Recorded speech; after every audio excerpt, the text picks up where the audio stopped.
Sefil is a gamer who just lost his max-level character during a huge war event he organized, but all of his friends had a lot of fun, so he has no regrets. His war was apparently so popular that he ended up receiving an offer from the dev team of the game, and since he's excited to see what they have in store for him, he clicks accept without a second thought. However, he probably should have read the terms and conditions because a moment later he finds himself in a strange room with tons of people staring at him. And to make matters worse, his family jewels were missing too. He realizes he has somehow been placed in the body of his character, Lufez, and the people seem absolutely terrified of him, so he attempts to politely ask them what's going on. However, as soon as Lufez's mouth opens, an immense pressure fills the room, and everyone inside is pushed face down to the floor. Outwardly, Lufez is condescendingly asking the group if they normally taste the floor whenever they meet someone new, but inside, Sefil is just freaking out because he has no idea why all this is happening. Just then, he remembers that Lufez has an intimidation skill that's probably causing all of this, so he tries to calm down and turn it off, but it takes a few minutes for him to figure it out, so the people have been stuck to the ground for a while. Once things finally go back to normal, Lufez walks up to one of the elves in the room and asks him for an explanation, to which he promptly faints out of fear, but she eventually gets the answers she's looking for.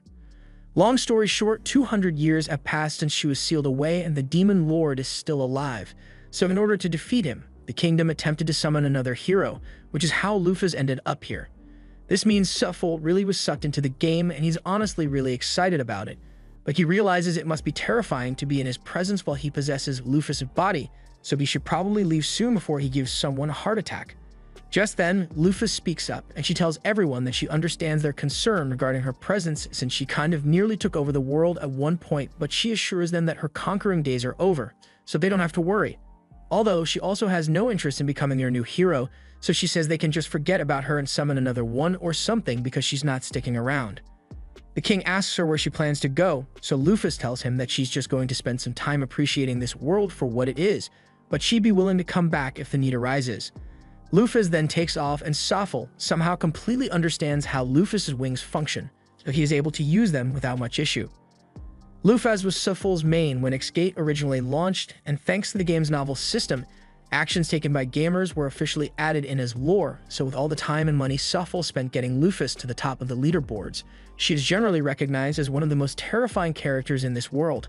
He could have stayed at the top of the leaderboards forever if he wanted, but that would have been way too boring, so instead he made a deal with all the game's top players at the time and had everyone split into the light and dark factions so they could have an all-out war. The war in question resulted in Lufez being sealed away in a subspace after her defeat, and while it was a lot of fun for Sefil, for this world it was reality, so Lufez is almost universally feared here for what she did.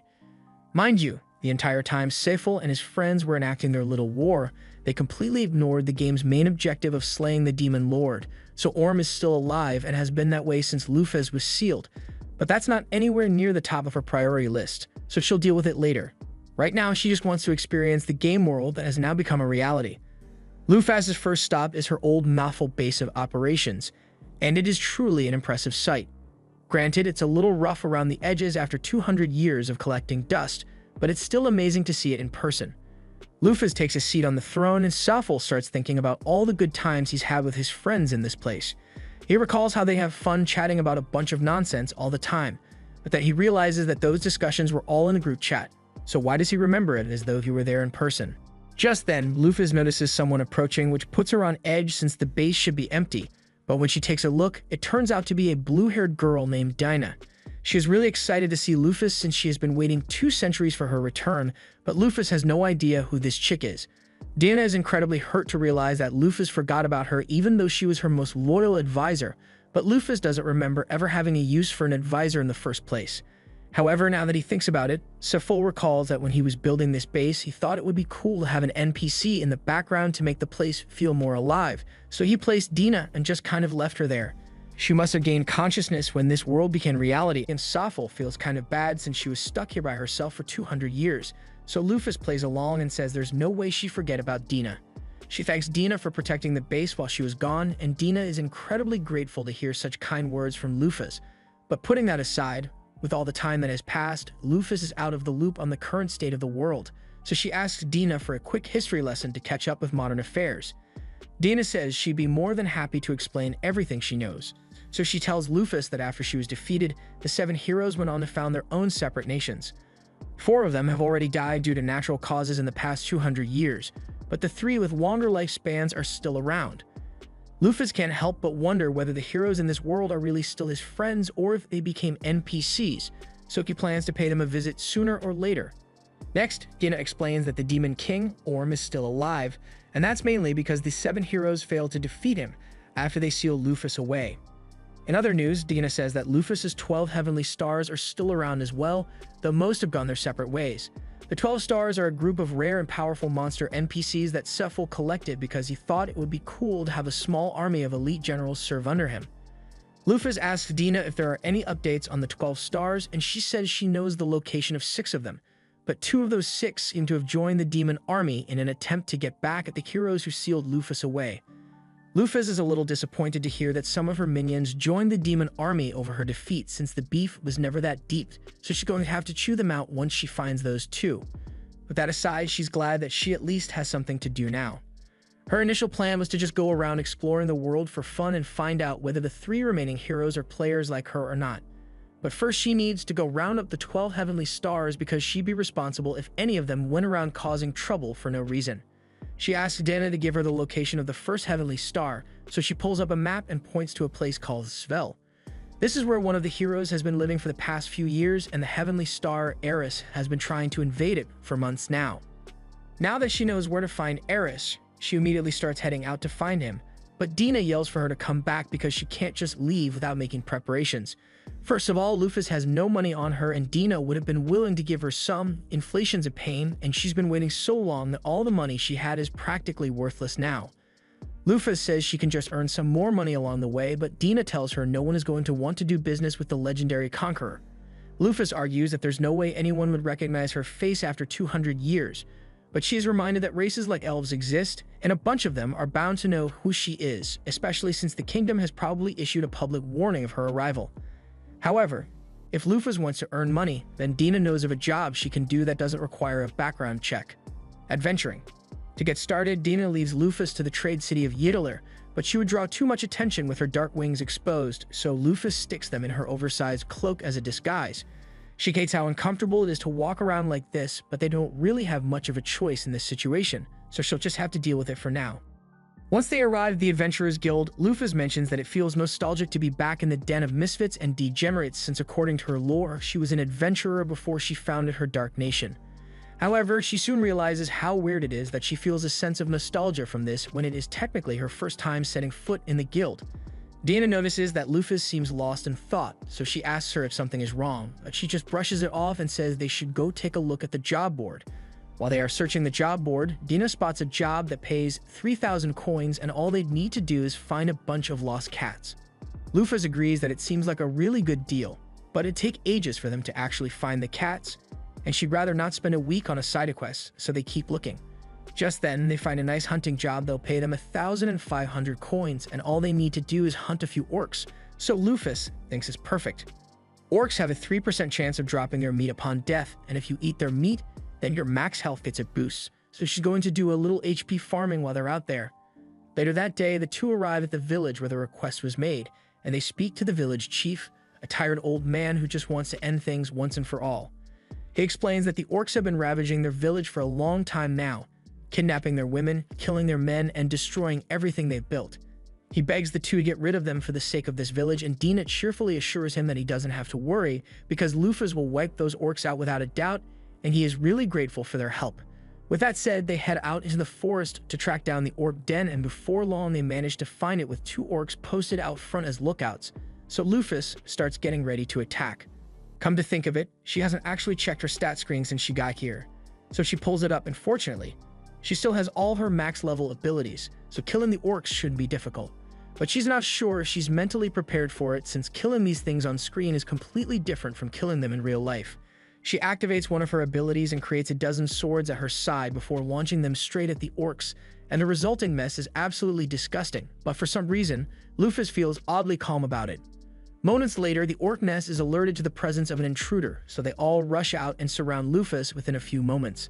They also have a really big orc as their leader, so any normal adventurer would be in trouble, but when they begin their attack to Lufus, They are all so slow that they look like they are barely moving. The difference is so great that she realizes that she probably won't even need to create any more swords to handle them, so she takes off and starts chopping the heads off the orcs at top speed. She's so fast that the orc leader has no idea what's going on. All he sees is the heads of his men flying off their bodies. She then stops and looks at the big guy just to say, "Hey, I just wiped out your entire squad. What are you going to do about it?" It goes on a rampage trying to smash her into the ground. But it's way out of its league because Lufus is practically a walking calamity and he is just an obstacle in her way.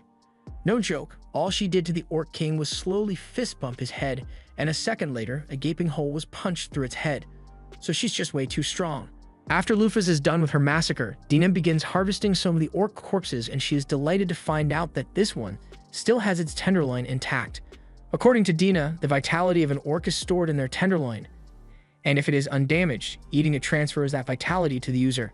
She offers to prepare some for Lufus once they get back, so she creates a bunch of portals and stores the corpses away. Lufus had no idea that Dina had an ability like this, but having teleportation will definitely come in handy eventually. But for now, it's time for them to rescue all the people who were kidnapped by the orcs. To Dina's surprise, after getting all the women out, she finds out that they all seem to be in perfect health. Lufus doesn't think it's all that strange since in the game's lore, orcs are actually really nice to ladies. They're just really ugly and have incredibly low charisma stats, so they don't even bother trying to riz anyone up and skip straight to kidnapping. Dina is shocked to hear this since she can't imagine such hideous monsters being gentlemen, but regardless of how they treated their captives, it doesn't change the fact that they still kidnapped the women in the first place. So Lufus creates a giant rock fist and smashes the cave to make sure there are no survivors. Dina asks Lufus if she would like her to erase the memories of the girls, since she would want them to have to recall the ugly faces of the orcs that kidnapped them. But Lufus' genuine reaction is, why did you just casually suggest memory wiping like it's a normal thing to do? She asks Dina if it's really possible for her to wipe someone's memories, and she responds saying it's really easy. In fact, if she wanted, she could manipulate and overwrite a person's personality, but aside from how creepy it is that Dina is just able to do that on a whim, Lufus doesn't think it's necessary to alter anyone's memories over an incident like this. They just need to get the girls back to their village safely, so Lufus summons a golem and has it carry everyone on the journey back. Things turned out really well for this mission, but Lufus can't help but wonder why no one else accepted it before they came along. Dina explains that it's because there was no incentive to take the risk, but that makes no sense to her since the orc tenderloin vitality alone would have been more than enough reason to take on the challenge. However, Dina informs Lufus that most people wouldn't take on the risk because, to put it simply, the warriors of this era suck. For instance, Dina says the nation that summoned Lufus is called the Sword Kingdom, and she wants her to guess what level the kingdom's strongest swordsman is. Since it'd be their strongest fighter, Lufus assumes the dude must be just as strong as she is, but to her utter shock, she is told that the kingdom's best swordsman is only level 120. This makes no sense since she knows for a fact that there were tons of people who reached level 1000 alongside her in the game, but Dina reminds her that those were all people from the previous era, and quite frankly, they were the sweatiest of sweats. Realistically, to attain level 1000, one would need to fight constantly, every second of every day, and devote their entire life to getting stronger. And the people of this generation simply can't do that. At least not without dying in the process. Lufus now understands why it'd be difficult for the people of this world to hit the level cap, since to her this was just a game, so it was natural to grind as many levels as possible. But to the people of this world, this is their one and only life, so they wouldn't want to waste it. Lufus and Dina eventually make it back to the village, and the villagers are all so happy to be reunited with one another. The women are all incredibly grateful to Lufus for bringing them home, and Lufus is glad to see them all so happy. But if they knew her true identity, they might not be so cheerful right now. The village chief presents Lufus and Dina with the agreed upon reward, and after checking, Dina confirms that it's all in there, so they are ready to leave. However, before they go, the chief asks Lufus if it is really okay for the village to keep her golem. Lufus says she doesn't really mind leaving it behind, so they should just use it as a guardian to protect the village in case more orcs show up someday. The chief is so touched by Lufus' kindness that he assumes that she must be a messenger of God, but that's nowhere near the truth. Lufus decides it's time to leave, but before she does, the villagers ask her to at least tell them her name so they know what to call their savior.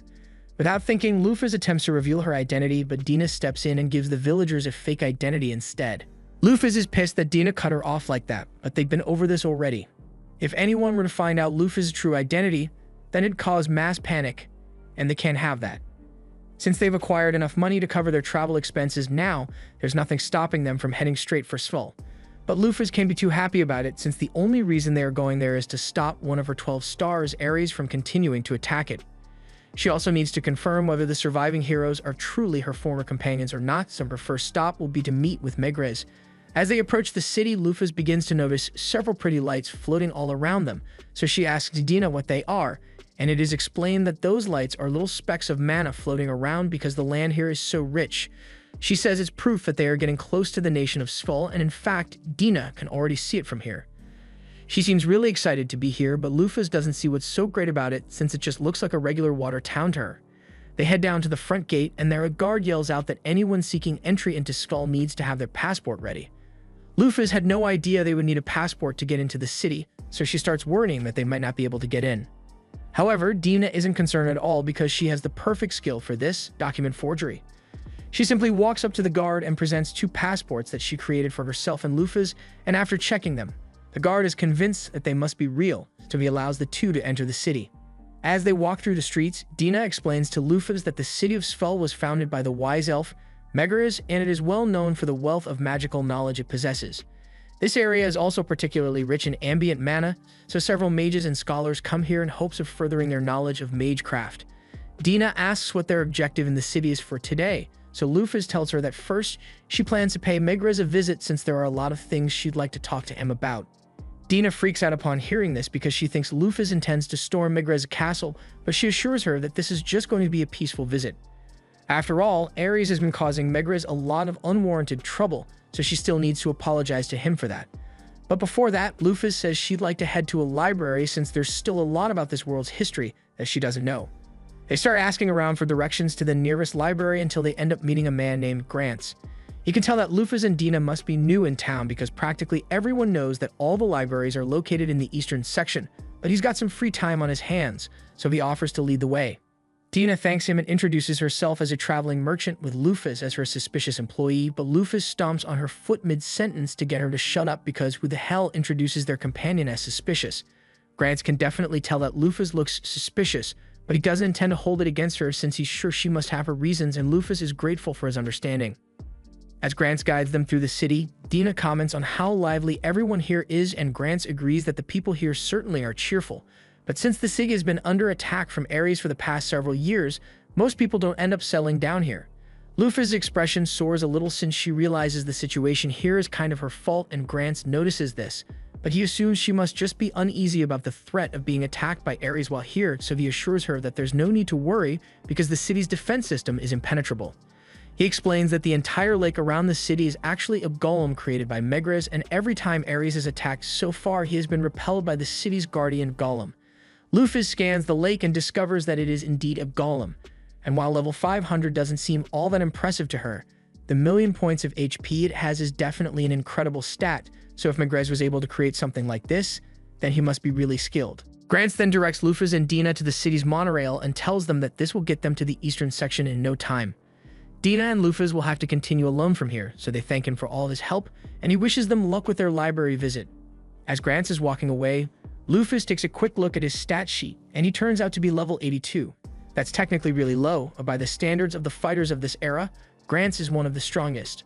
Dina asks Lufus to come along so they can get on the monorail, and now that she thinks about it, she doesn't recall ever seeing monorails in the original game. Once they arrive at the library, Lufus heads straight for the history section so she can find out what happened in the 200 years she was sealed away, but as she is searching the shelves, she finds a few books that seem pretty unusual. For instance, these 3 talk about how the 7 heroes were idiots for sealing Lufus away, and she thinks it's strange that the library is allowed to have books like this when the city is run by Megrez, one of the 7 heroes. Dina reminds Lufus that Megrez didn't establish a dictatorship or anything, so the people are free to say whatever they want about him. And it's not so much that they dislike the 7 heroes, but rather the people don't actually think Lufus was evil in the first place. While people were certainly terrified of her at the time, over the past 200 years that fear has been forgotten, and some people started to realize that Lufus' rule wasn't actually that bad. According to one of the history books, Lufus was a mysterious Blackwing that showed up out of nowhere and united the world under her rule in the blink of an eye 200 years ago. Though she was strict, she was not a tyrant. So many were actually better off under her rule, but humanity ended up rejecting her reign and sealed her away to take back their autonomy. This by itself wouldn't have been an issue, but the only thing keeping the demons at bay that entire time was the threat of Lufas and her 12 stars. So once she was sealed away, the demon army took advantage of the situation and rose to destroy humanity. Naturally, the heroes tried to stop them, but their power fell short and they ended up being defeated. Since then, a lot of the land belonging to humanity has slowly been taken over by the demons, and now they are on the verge of being wiped out altogether. Lufas starts internally freaking out after hearing that because she had no idea the world was on the verge of destruction. That war she started was just meant to be a fun event between players, but no one warned her that her decision would plunge the world into such a dire situation. The library trip has helped Lufas realize what she needs to do, so she tells Dina that they need to go find Ares immediately. However, moments later, the entire city begins to rock as a massive earthquake shakes the foundation. An alarm is immediately raised, and all mercenaries available are called to the borders to prepare for an imminent attack. Lufas looks at the resulting damage and asks Dina if it is normal for a city like this to experience earthquakes of this magnitude. As far as Dina knows, this almost never happens, so Lufas concludes that this must be a result of one of Ares' skills, and he must be on his way right now to launch a full-scale attack. There's no time to waste, so Lufas creates a glider and tells Dina to get on immediately. As they are flying towards the chaos, Lufas puts some thought into the situation, and none of this makes sense to her. She knows Ares was always such a harmless sheep monster, and that it's not in his character to invade a nation like this repeatedly, so she wonders if this is really just because she was sealed away. And on another note, she wonders why she even has memories of Ares in the first place, since she never actually interacted with him in the game, but her main concern right now is to stop him, so she can worry about her memories later. When Ares was a little lamb, he was roaming through the forest on his own when he happened to run into Lufas. She was surprised to see a rainbow sheep out here since it's a legendary monster that's said to only be born once every 500 years, but as she approached it, it recoiled in fear and began crying. Lufas noticed its tears, and if she had to guess, the sheep had likely been on the run since birth, hiding from both monster and humans alike since a single thread of its wool is more valuable than gold. She won't deny that he has a good reason to cry, but she asks him what point there is in shedding all those tears. She tells him that if he is upset about his situation, then he had better be ready to strike back against those who would come after him. Otherwise, he had better prepare to live the rest of his life drenched in sorrow. The sheep took her words to heart and attacked Lufas to show its determination to grow stronger. And she liked its fighting spirit, so she put the sheep down and asked it to come with her. She told him that she wasn't at full strength yet, but she would one day conquer the entire world, and she wanted him to become her first companion. She asked it if it had a name yet, and the sheep shook its head, telling her no, so Lufas looked to the stars before coming up with the name Ares. At least that's how the story went. At present, Gantz and his men are all running out to intercept Ares' forces, because this is clearly the beginning of an all-out assault. Once he arrives on the front lines, he sees a massive army of monsters slowly marching towards the city's gates, and he's starting to worry because there's no way he will be able to hold off this many until the main army is ready for battle. The earthquake earlier must have been Ares' declaration of war, since regardless of his hatred for them, Lufas made a rule saying he isn't allowed to attack without making a declaration first, and ever since, he has followed that rule religiously. Before long, the city's advanced force arrives, so the order is given for all the mages and archers to fire before the monsters get too close. After wheeling down the monster, the soldiers begin their charge because they need to keep the monsters at bay until the main force arrives. Gantz is out in front and begins mowing down monsters left and right, but while he may be doing alright, his subordinates aren't as strong as he is, so a lot of them are being slaughtered. At this rate, Gantz doesn't think they'll be able to hold out much longer. However, just as the troops were about to be overrun, countless ice spikes came raining down from the sky, and as the soldiers looked back towards the city, they saw Megrez and Livia, the water golem. They are all relieved that their guardian deity has arrived, and Megrez tells them they can all stand back now because Livia will handle the rest. He then gives Livia the order to attack, and within moments, dozens of monster forces are annihilated in one go. Meanwhile, Lufas has been watching the battle unfold from a distance, and she had planned to step in if the situation became dire, but with Livia and Megrez on the scene, it doesn't look like her help will be needed after all. Speaking of Megrez, Lufas decides to check his stats to see if they are still as good as they were when she and Megrez played together, but to her surprise, he's only level 500 now, and he is afflicted with a debuff called the Curse of the Vanquished. Lufas has never heard of a curse like that before, so she asked Dina if she has any idea what it is, and according to rumors she had heard, after the heroes failed to defeat the Demon Lord, they were all hit with a curse that sealed away half of their power, which is why Megrez is so much weaker than he used to be. And now that Dina thinks about it, if Megrez can't use his full power anymore, then that means he can't create any more golems like Livia, so if she goes down, then the city will truly be doomed. All of a sudden, the ground begins to shake as a giant monster approaches from the mountainside, and it is none other than Ares. After a brief standoff, Ares and Livia clash, and since Ares' element is fire, Megrez thinks Livia should have the upper hand in a direct confrontation. Livia uses a water spiral attack, forcing Ares to back off initially, but he comes charging back in with a massive fireball shortly after. At first, it looks like the fireball missed Livia altogether, but Ares was never aiming for her in the first place. His real target was Megrez all along, but fortunately, just before the fireball could hit him, Livia managed to step in and extinguish the blast. Megrez then sends Livia out as a tidal wave to push Ares back, but he uses a flame hop skill to jump over her and begins heading straight for Megrez. Megrez puts up a barrier to defend himself, but since he is only half as strong as he used to be, Ares eventually manages to overwhelm him and crack the shield. However, before he could break through, Livia snuck up behind Ares and put him in a chokehold. The soldiers begin cheering Livia on to put an end to this, and Dina asks Lufus how she thinks this is going to end. As far as this battle goes, Lufus says Livia will win, but that doesn't mean she will win the war. A lot of Livia's HP has been drained from tanking all of Ares' attacks, and it's likely that this was Ares' goal from the very beginning.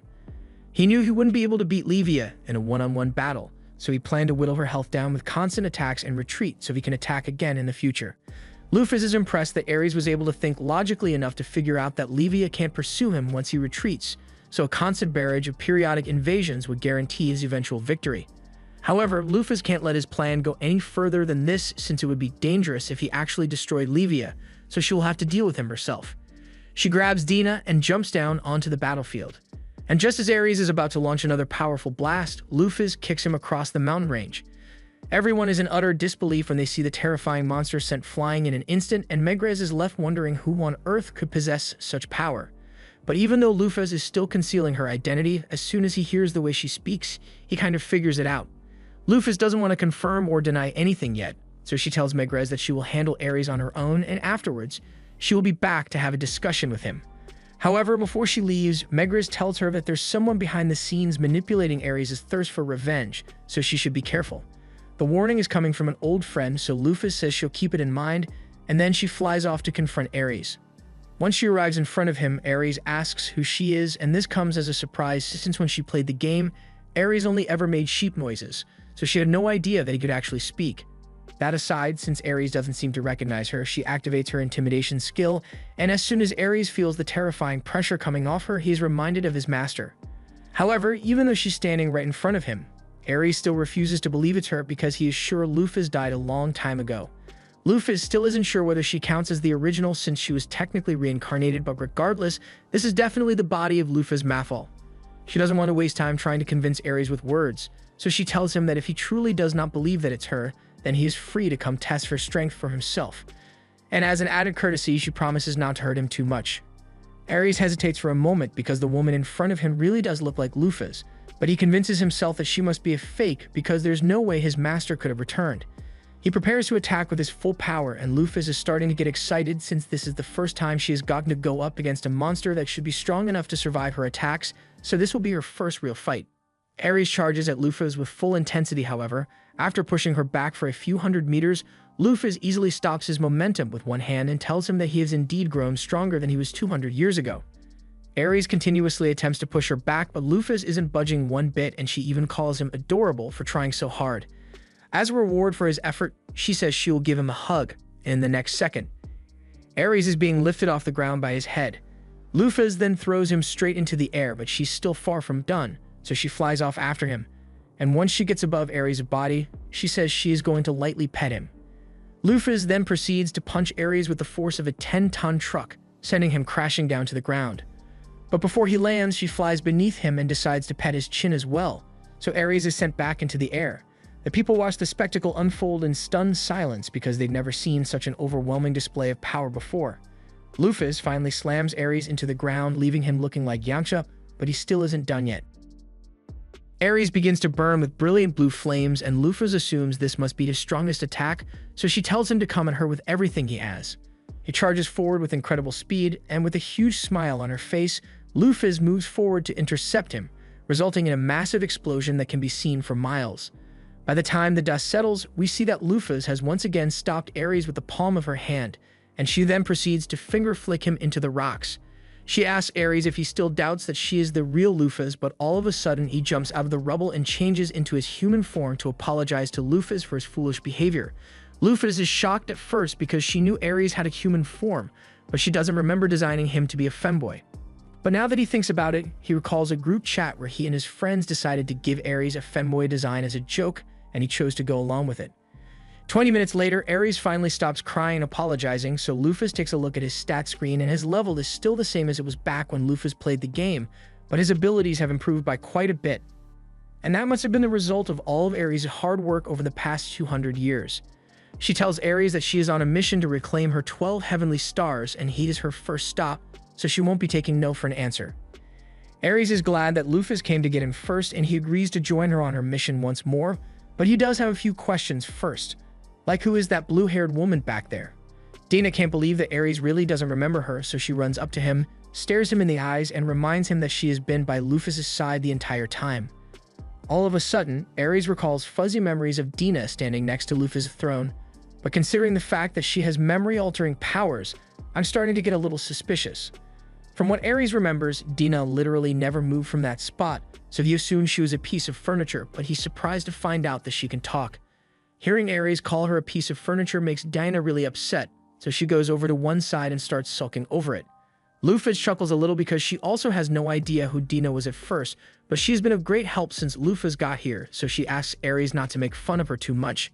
Lufus asks Ares why he was trying to invade the city, so he tells her he only did it because he wanted to avenge Lufus after what the humans did to her.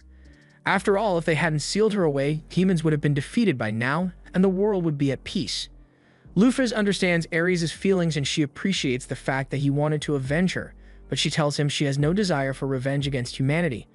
But that aside, she recalls what Megaris had told her about someone manipulating Ares into launching the attacks, so she asks Ares to tell her who filled his head with thoughts of revenge, because she won't stand for someone deceiving her subordinate. Ares nervously tells her that it was one of the demons, and right now, over on the demon continent, that same demon is getting ready to unleash his army to occupy Svel. He's been patiently waiting for Ares to whittle down Levia's health so he could invade, and he has prepared an army of monsters all over level 80 so he's sure that nothing can stop him. Mars orders his army to head out and slaughter every single human in the city of Svel, but all of a sudden, Lufus crashes down right in front of his castle, taking out every single one of Mars' men in the process. Mars has no idea who Lufus is, but he can tell that she is strong, so he decides to go down to confront her. Mars asks Ares why he suddenly decided to stop attacking Svel when he must still hate the humans for what they have done. Ares admits that he still hasn't forgiven humanity for what they did to Lufus, but he now realizes that destroying them won't make him nor Lufus happy. In fact, the only people who would benefit are demons like Mars, and that's the last thing Lufus would want, so Ares swears to stop Mars here and now. Mars isn't really bothered since he already expected this to happen sooner or later, and now that Ares is no longer useful, he plans to eradicate him. Lufus tells Ares to sit this one out since he is still injured from the beating he got earlier, and Mars is surprised that there is still someone so strong on the side of the humans, but it doesn't matter because as one of the 7 demon generals, he is confident that he can defeat her. He begins charging up his fire and ice powers, going into excruciatingly boring detail about how his technique works. He's doing a whole lot of yapping right now, and Lufus eventually gets sick of it, so she punches him square in the face so hard that he is sent blasting off like he's part of Team Rocket. Now that that's been taken care of, there's nothing left for Lufus to do here, but before they leave, she does have a few questions about the 7 demon generals Mars mentioned a minute ago. Ares is about to start explaining it, but before he could say a word, Dina pops out a portal and says she'll handle the explanation instead. She tells Lufus that the 7 demon generals were formed 8 years ago, and they consist of the strongest subordinates serving under the demon lord.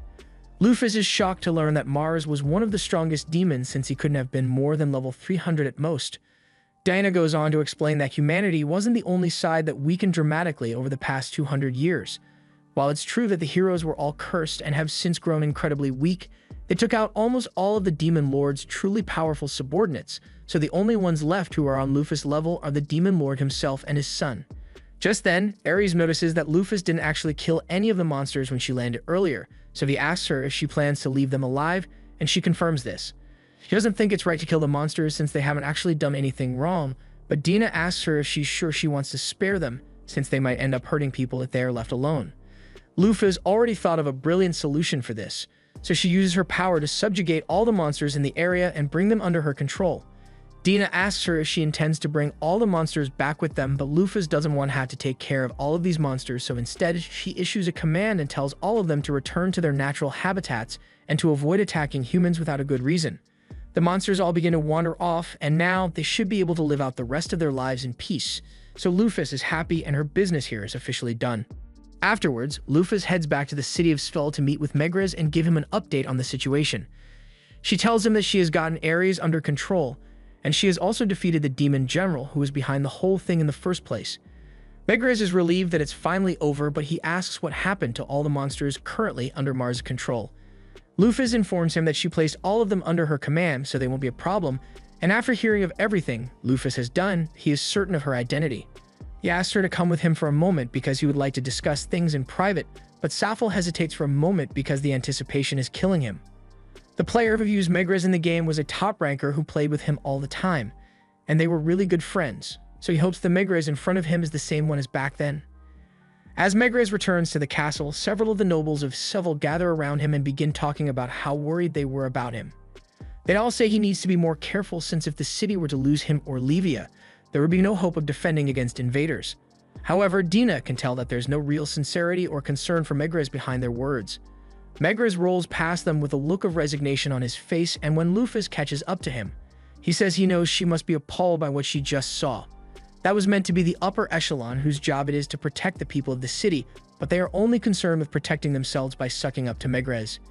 He leads Lufus and the others to his office and he assures her that there is no surveillance equipment here, so she is free to show her full form here.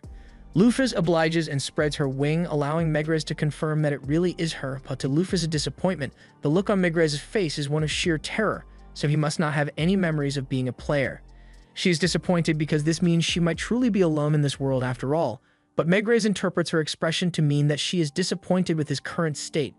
He tells her that a lot can change over 200 years, people can grow stronger or weaker, and in Megrez's case, he has grown far weaker than he used to be. He asks Lufus if she has come back to take revenge on them for sealing her away, but she tells Megrez that the fact that she returned is purely a coincidence. The humans were simply trying to summon a hero and accidentally summoned her instead. Lufus is starting to wonder what's wrong with this world's Megrez, since if he isn't a player, then shouldn't he be opposed to Lufus, at least according to the lore she has heard of so far. Just then, she realizes that Megrez must feel guilty for what happened, since if he and the other heroes hadn't sealed Lufus away, then the demons would have been defeated long ago. Being adored as a hero when he blames himself for the downfall of humanity must be eating away at him, so he's been looking for a way to punish himself for his part in all this. Lufus tells Megrez there is no point in beating himself up over what happened in the past, because the truth of the matter is that he defeated a powerful foe, so he should take pride in that and continue forward on the path he thinks is right. Megrez can't believe Lufus is being so kind to him, so he asks her why she doesn't resent him. She was on the verge of achieving her goal of unification, and they betrayed her. That does sound like something that would be hard to forgive, but as far as Safel is concerned, he holds no hatred or resentment towards Megrez because the battle only took place in the game, so he never got to experience it. He has no idea how Lufus felt about it at the time, but he wants to give an appropriate response, so she tells Megrez that if he and the others chose to rise up against her rule, then it was her own fault for being an inadequate ruler. Megrez tries to argue that he still deserves to pay for what he did, but then he looks up and sees Lufus' face of genuine forgiveness as she tells him he needs to stop blaming himself. Regardless of what happened, he is the hero of this country, so he needs to stand proud. Megrez gets her point, but she could have phrased it better since considering the wheelchair, he won't be doing much standing. Megrez has a lore flashback to the old days when Lufus and Alith were still best friends, and he is reminded of how much fun he used to have back then, so he promises to take Lufus' advice. Afterwards, Lufus uses her magic to restore Levia's lost HP, and Megrez thanks her for the help since in his current state, he wouldn't have been able to do that on his own. Levia then returns to the water, and Lufus apologizes for the trouble Ares caused, but Ares still has a grudge against Megrez, so he says he won't apologize. Megrez asks Lufus what she plans to do now, so she tells him she will continue traveling the continent until she has reclaimed all her 12 stars. And Dina tells Lufus that the next one up on the list is Libra, the guard of the Black-Winged Grave. Lufus asks what the Grave of the Black-Winged is, so Dina explains that after she was sealed, all the people who looked up to her worked together to build the world's largest structure as a memorial to Lufus. And at the very top, all of Lufus' old treasures and loot have been stored, with Libra acting as a guard to protect it from grave robbers. Lufus asks why people would be dumb enough to risk fighting Libra just to rob a grave, So Megrez informs her that people's levels aren't the only thing that has declined. Weapons have also gotten much worse. Many of the legendary weapons that used to exist were lost in the battle against the Demon Lord, so the only ones left are those that sit in Lufa's grave. Humanity has desperately been trying to get its hands on those weapons to help in the fight against the demon army, but thanks to Libra, all attempts have ended in brutal failure. Luffy understands how frustrating it must have been for Megrez, but unlike Ares, it doesn't seem like Libra is actually doing anything wrong. She's just expressing her loyalty by guarding the grave of her master, and Megrez sees Luffy's point, but he does have a request he'd like to make. After Luffy has retrieved Libra and reclaimed her treasures, he asks her to please leave behind anything she doesn't intend to use, since it would be a huge help to him. Luffy says she's fine with that, so she and the others prepare to leave, but before they go, Megrez says he has something to give her. He may be weakened, but he still has a fair bit of powerful magic, so he uses a spell to hide Luffy's wings so she doesn't have to keep covering them with her cloak all the time to keep her identity secret. He also gets her a new outfit, and Luffy is really grateful since this is much easier to move around in. On their way out, Luffy goes to find Gantz outside the city, and he is a bit confused at first because he doesn't understand why such a pretty lady would be talking to him. But then Luffy takes off her glasses to show him that she's the person he helped earlier today. Gantz is stunned because he had no idea she was this beautiful this entire time. She tells him she came to say goodbye and to thank him for all his help, so Gantz wishes her safe travels on her journey, but before she leaves, he has one final question. He's about to ask her if she is the same Luffy from the legends, but he suddenly stops himself and tells her to forget he said anything because there's no way that could be the case. Meanwhile, elsewhere, Mars has just crash-landed in a forest, and while he was flying through the air, he came to the realization that the only person capable of hitting him so hard would be Luffy's Mafal, but if she's really back, then all his plans will go to waste. Just then, a woman walks up to Mars and she tells him that his role is over, so it's time for him to disappear like the pathetic puppet he is. With a snap of her fingers, Mars is erased from existence. And the one responsible is this woman, who looks an awful lot like Luffy's. The next stop for Luffy's is to pick up Libra, but the grave is over 500 kilometers away, so Dina asks Luffy's to create a golem to give them a ride there. That would be possible, but Luffy's says it would be quicker for Dina to just teleport them there since she has teleportation magic at her disposal. Dina sighs and tells Luffy's that teleportation magic is primarily for personal use, and while it is possible for her to transport other people, she needs to have their consent, and if there's even a hint of unconscious refusal, the teleportation magic can have all sorts of unintended effects, so she'd rather avoid risking it. Plus, she was looking forward to having a pleasant road trip, so she asks Luffy's to include a bath and a place to sleep when she's making the golem so they won't have to come outdoors at night. Luffy's has never heard of a golem like that before, but Ares seems really excited about it, so she agrees to try making one. She waves her hand and begins the golem forming process, eventually creating an RV, and then she uses a few logs from the forest to create some furniture. Dina is happy that they will have comfortable beds for the trip, but she asks Luffy's if she could make some soft bedding for them as well. Luffy's looks around for some materials to use for the covers, but then she remembers that Ares is a sheep, and I'm sure you know what happened next. Anyway, the RV is finally complete, but Dina reminds Luffy's that she hasn't given it a name yet, so Luffy's thinks for a moment and decides to call it Tanaka. It even comes with its own promotional ad for some reason. After traveling for some time, it gets dark, so Dina suggests they should stop and set up camp for the night, to which Luffy's agrees. However, as soon as they step outside, Dina smells something nearby, so she goes to investigate and discovers a natural warm spring behind some bushes. She gets really excited because she has been dying to take a bath, but Luffy's doesn't see what all the fuss is about since the RV already comes with a bath built in, but Dina says experiencing a natural warm spring is way better. She grabs Ares' hand and starts leading him to the spring so they can get in right away, but then he reminds her that despite appearances, he is still a guy, so he will wait over there until it's his turn. Hearing him say that reminds Luffy's that despite appearances, she is still mentally a guy as well, and the idea of bathing with Dina is probably going to be uncomfortable, but she can't exactly explain the real situation to her, so she decides to just stand by some trees and face away until Dina has gotten undressed and submerged herself in the water. Once Dina is in the water, she lets out a huge sigh because there's nothing better than soaking in an open-air spring after a long day of travel. She asks Luffy's to get in as well, and Luffy's briefly considers making an excuse to avoid it, but there's no point, so she does as Dina requested and undresses so she can get in the bath. However, before she could step in, Dina reminds Luffy's that it is poor etiquette to get in the water without tying up your hair since it would leave loose hair strands all over the place, and then no one else would want to use it. Luffy's agrees that she should probably tie her hair up, so Dina offers to do it for her and prepares to get out to help. However, she isn't wearing a towel, and Luffy's doesn't think it'd be right to look at Dina's body, so she says Dina should stay where she is and she'll meet her there. After Lufus gets in the water, Dina helps tie her hair up to prevent any loose strands from getting in the water. However, there's not much they can do about Lufus' feathers since they tend to molt when placed in hot water. Lufus apologizes for the stray feathers, but Dina says it's nothing to worry about, and Lufus barely ever gets a chance to spread her wings like this anyway, so she should enjoy the experience while it lasts. As the two of them soak side by side, Safel begins staring at Dina's body really intensely, and it makes him come to a troubling realization. In his past life, Safel wasn't a complete degenerate, but he was still a certified gooner. However, now, even though he's staring right at Dina's body, he feels absolutely nothing. Dina notices that Lufus seems a little zoned out, but before she can ask why, she spots a group of adaptive frogs on a rock over there, so she gets Lufus' attention and tells her to take a look. Lufus doesn't understand what's so special about a bunch of frogs, so Dina explains that these ones have a special property. The green ones are male, and the pink ones are female. And when there are more males than females, the male frogs all fight to see who earns the right to give Froggy back shots. Then, after a winner has been decided, the two remaining male frogs then play rock, paper, scissors, and whoever loses turns into a female frog and has to accept back shots from the other. Safel briefly wonders whether turning into Lufus has changed his preferences as well, but there's no way he's ever letting himself take back shots, so he immediately dismisses the thought. Dina notices that Lufus seems a bit stressed, so she asks her what's wrong, but Lufus says it's nothing and suggests they should get out of the spring now. A few minutes later, they both return to the RV and tell Aries that he's free to use the warm spring now, so he comes out in his towel and ties his head up before heading out for a soak. The next day, the group arrives at Lufus' grave and she is shocked by how massive it is, but also by the fact that there's a whole city around it for some reason.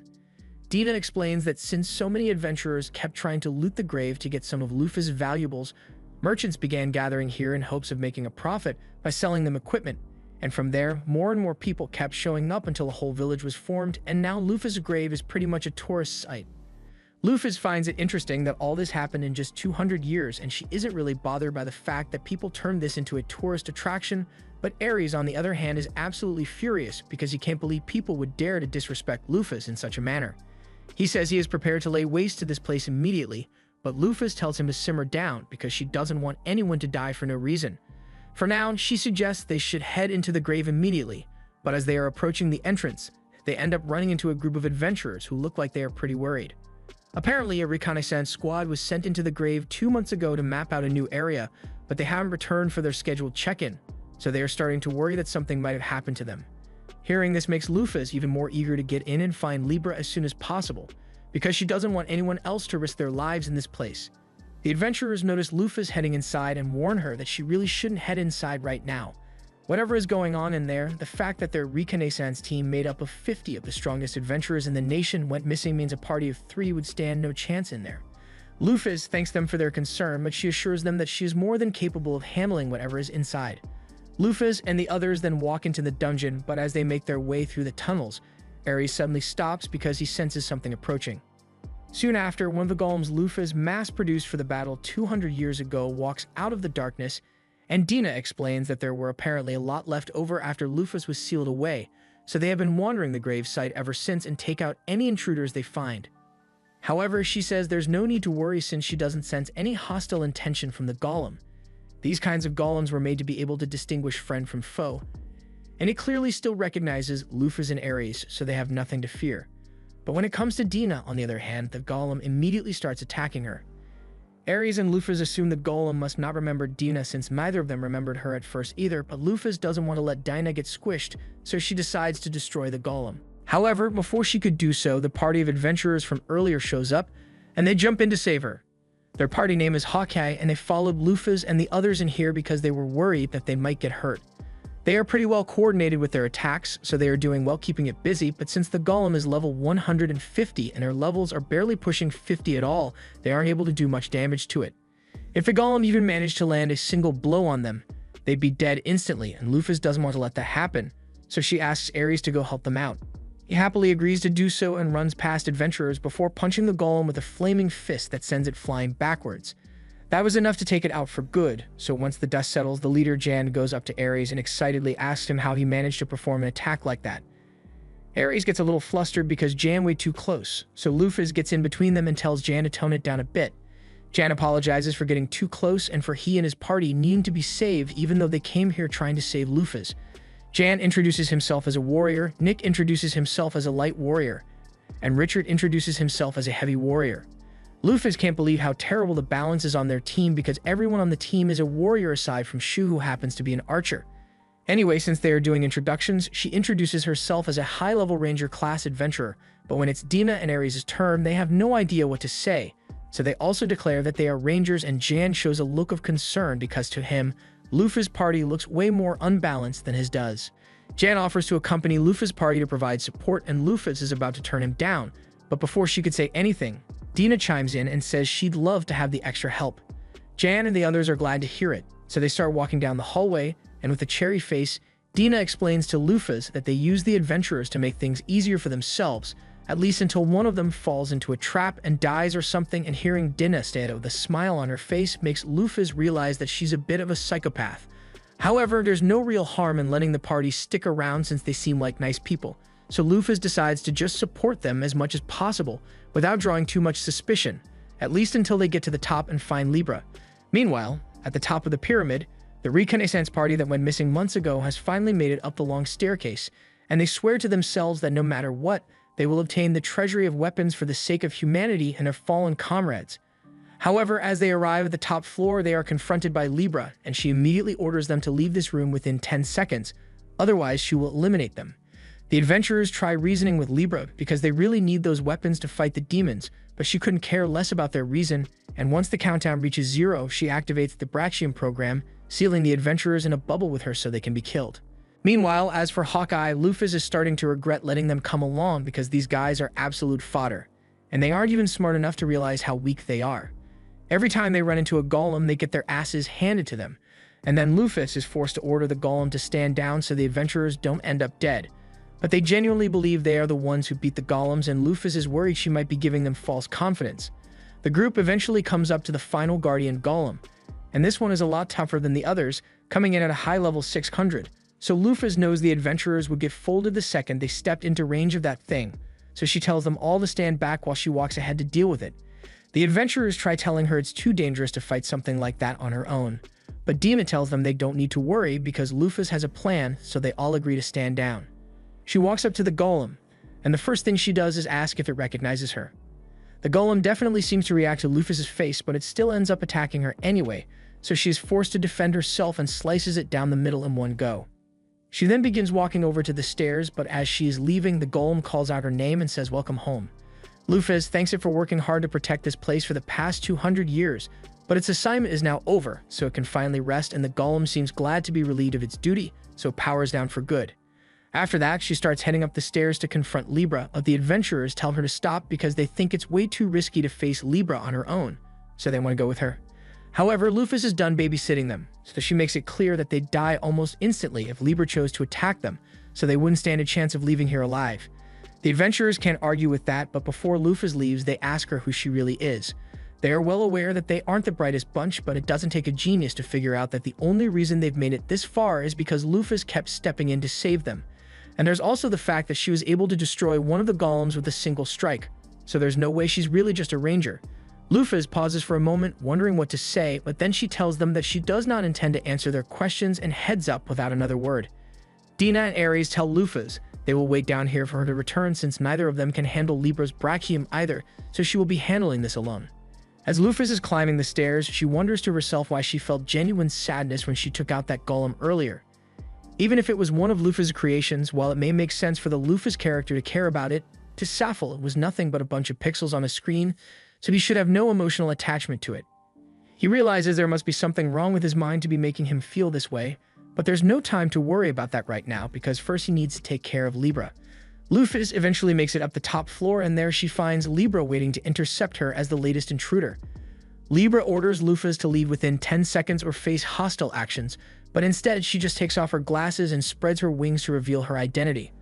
After getting a good look at Lufus, Libra stops the countdown and begins trying to process what she is seeing because she can't believe Lufus is really back. She confirms that the person standing in front of her looks exactly like Lufus and is even a 99% genetic match for Lufus, but she still finds it hard to accept because it should be statistically impossible for Lufus to have survived the battle against the heroes. She begins to short-circuit from the logical inconsistency. and Lufus tries telling her not to think about it too much for the sake of her processors, but Libra is already pretty damaged, so Lufus says she will be approaching to administer repairs now. Upon hearing this, Libra's defense protocol kicks in, and since she hasn't acknowledged Lufus as her master yet, she tells Lufus that if she takes one more step, she will be forced to use force against her. However, Lufus doesn't stop moving, and she asks Libra what she's going to do about it. Libra interprets Lufus' sudden movements as hostile action, so her defense system kicks in, activating her Brachium and creating a vast airspace for her to fight in. Lufus is caught off guard at first by the sudden change of environment, but when Libra begins firing at her, she snaps out of it.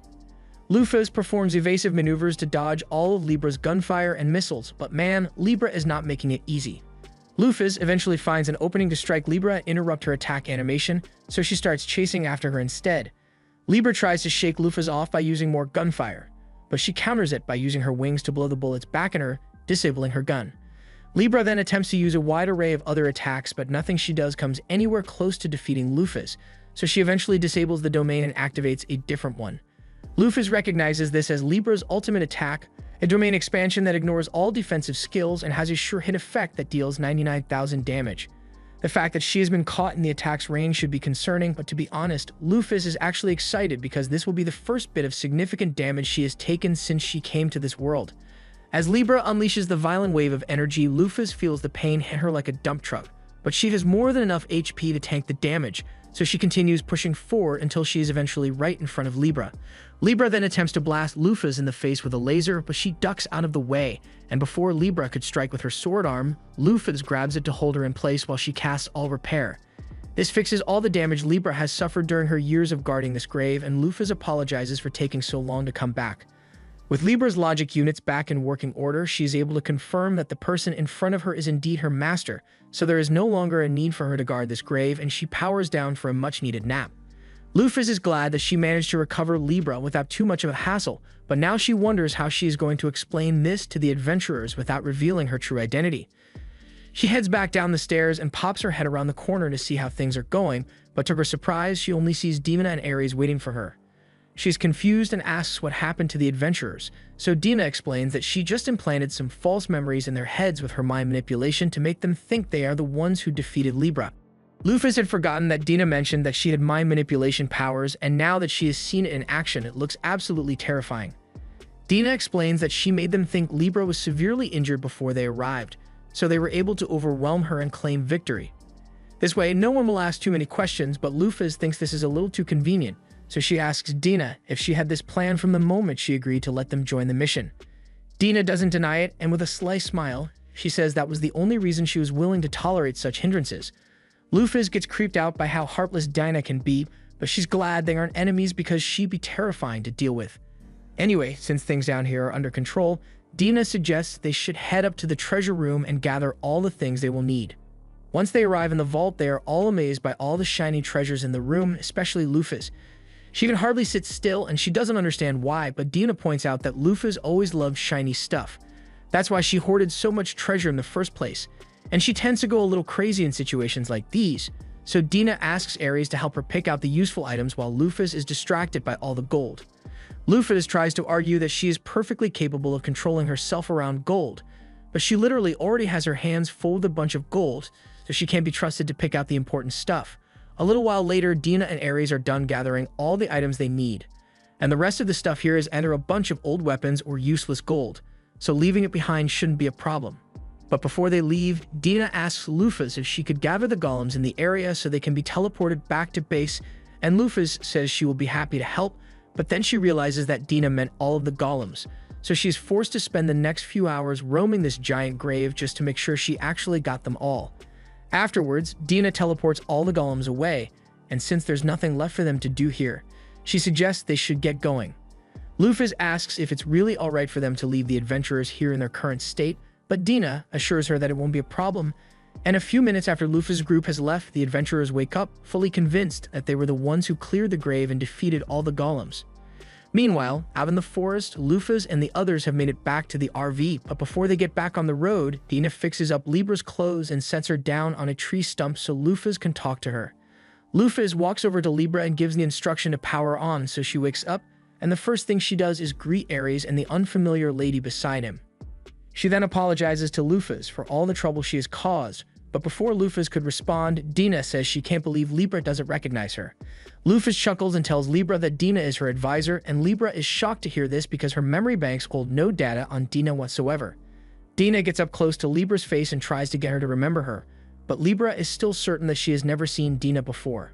However, after running a thorough memory check, Libra did find a few damaged memory files that may contain information about Dina, but she has no way to check those for the time being. Therefore, she decides to just take Lufus' word for it and acknowledges Dina's position as an advisor, at least temporarily. It's hard for Lufus to tell what Libra is thinking since she never really shows much expression, but she has no reason to question Libra's loyalty, so she tells her they are on a journey to reclaim all 12 heavenly stars, and she wants to know if Libra would like to serve her once more. Libra says nothing would make her happier, and she is ready to devote every moment of her life to Lufus' goal. Now that Libra has officially rejoined Lufus' team, she asks her if she knows anything about the locations of the other heavenly stars. Libra apologizes and says she has no useful information because she was stationed in the grave the entire time and was completely cut off from the rest of the world. In that case, Lufus turns to Dina and asks if she knows anything, and Dina happily explains that roughly 2,000 kilometers from here, there is a small village at the base of a mountain where Parthenos secretly lives. Lufus is surprised to learn that Parthenos chose to live in a village, so Dina explains that the village was actually created by Parthenos, and she erected a powerful barrier to protect the defenseless monsters and plants from the rest of the world.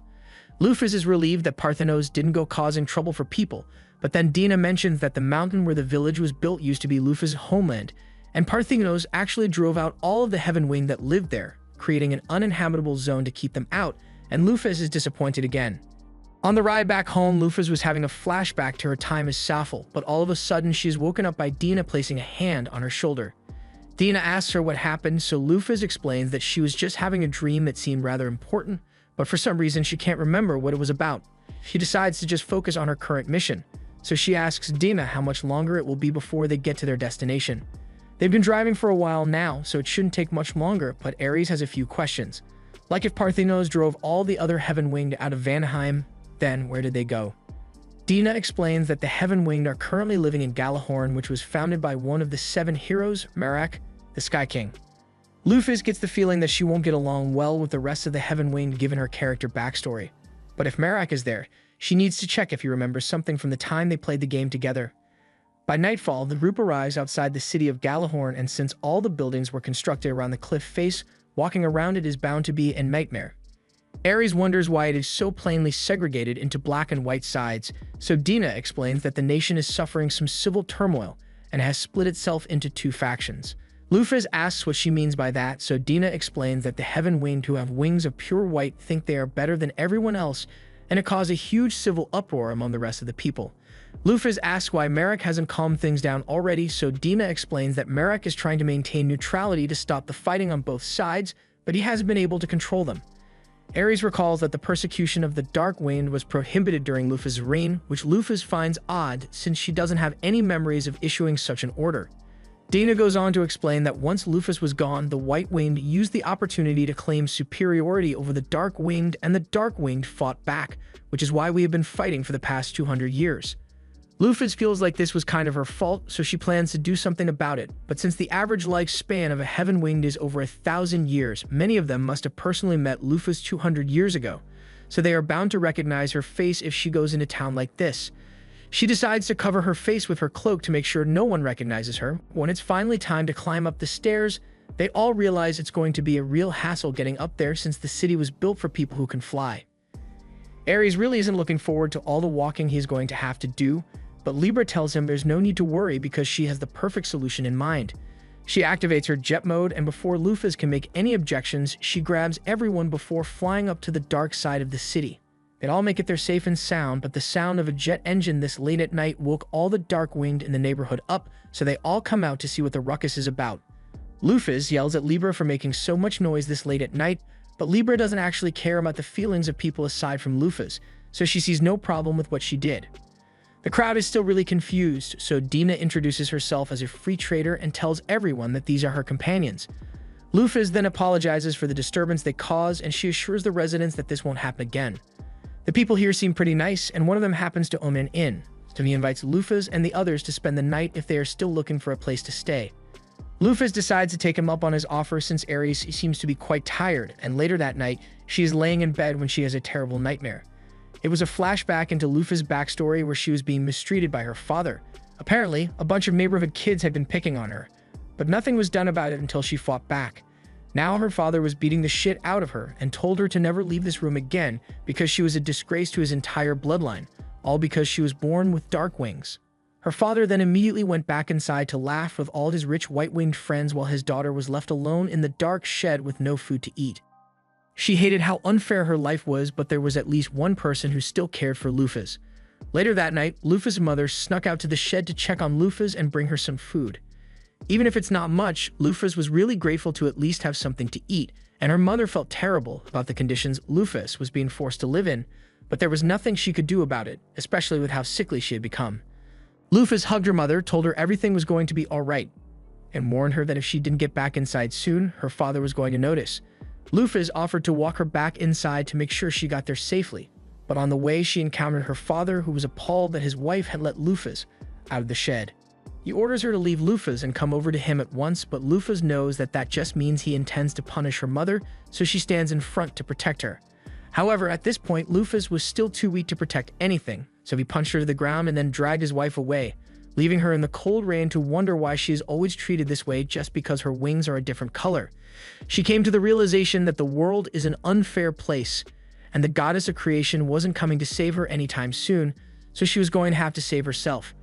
She ran away from home and vowed that no matter what it takes, she would become stronger and put an end to all the suffering in this miserable world. Just then, Lufus jolts awake and Libra comes to her side to see if she is alright since her heart rate seems to have spiked. Lufus tells her she just had a dream of the past, but it is nothing to be concerned about, so Libra takes her word for it and goes back into sleep mode. However, while she may have said there was no need to be worried, Safo is actually really worried because he doesn't remember writing that kind of backstory when he created Lufus' character. This, along with the random memories and emotions that have been flowing into him since he arrived, must have been the memories of the original Lufus, and that means this world has real events that exist outside what he created in the game. But if that's the case, then with his soul occupying Lufus' body, he wonders what happened to the soul of the real Lufus.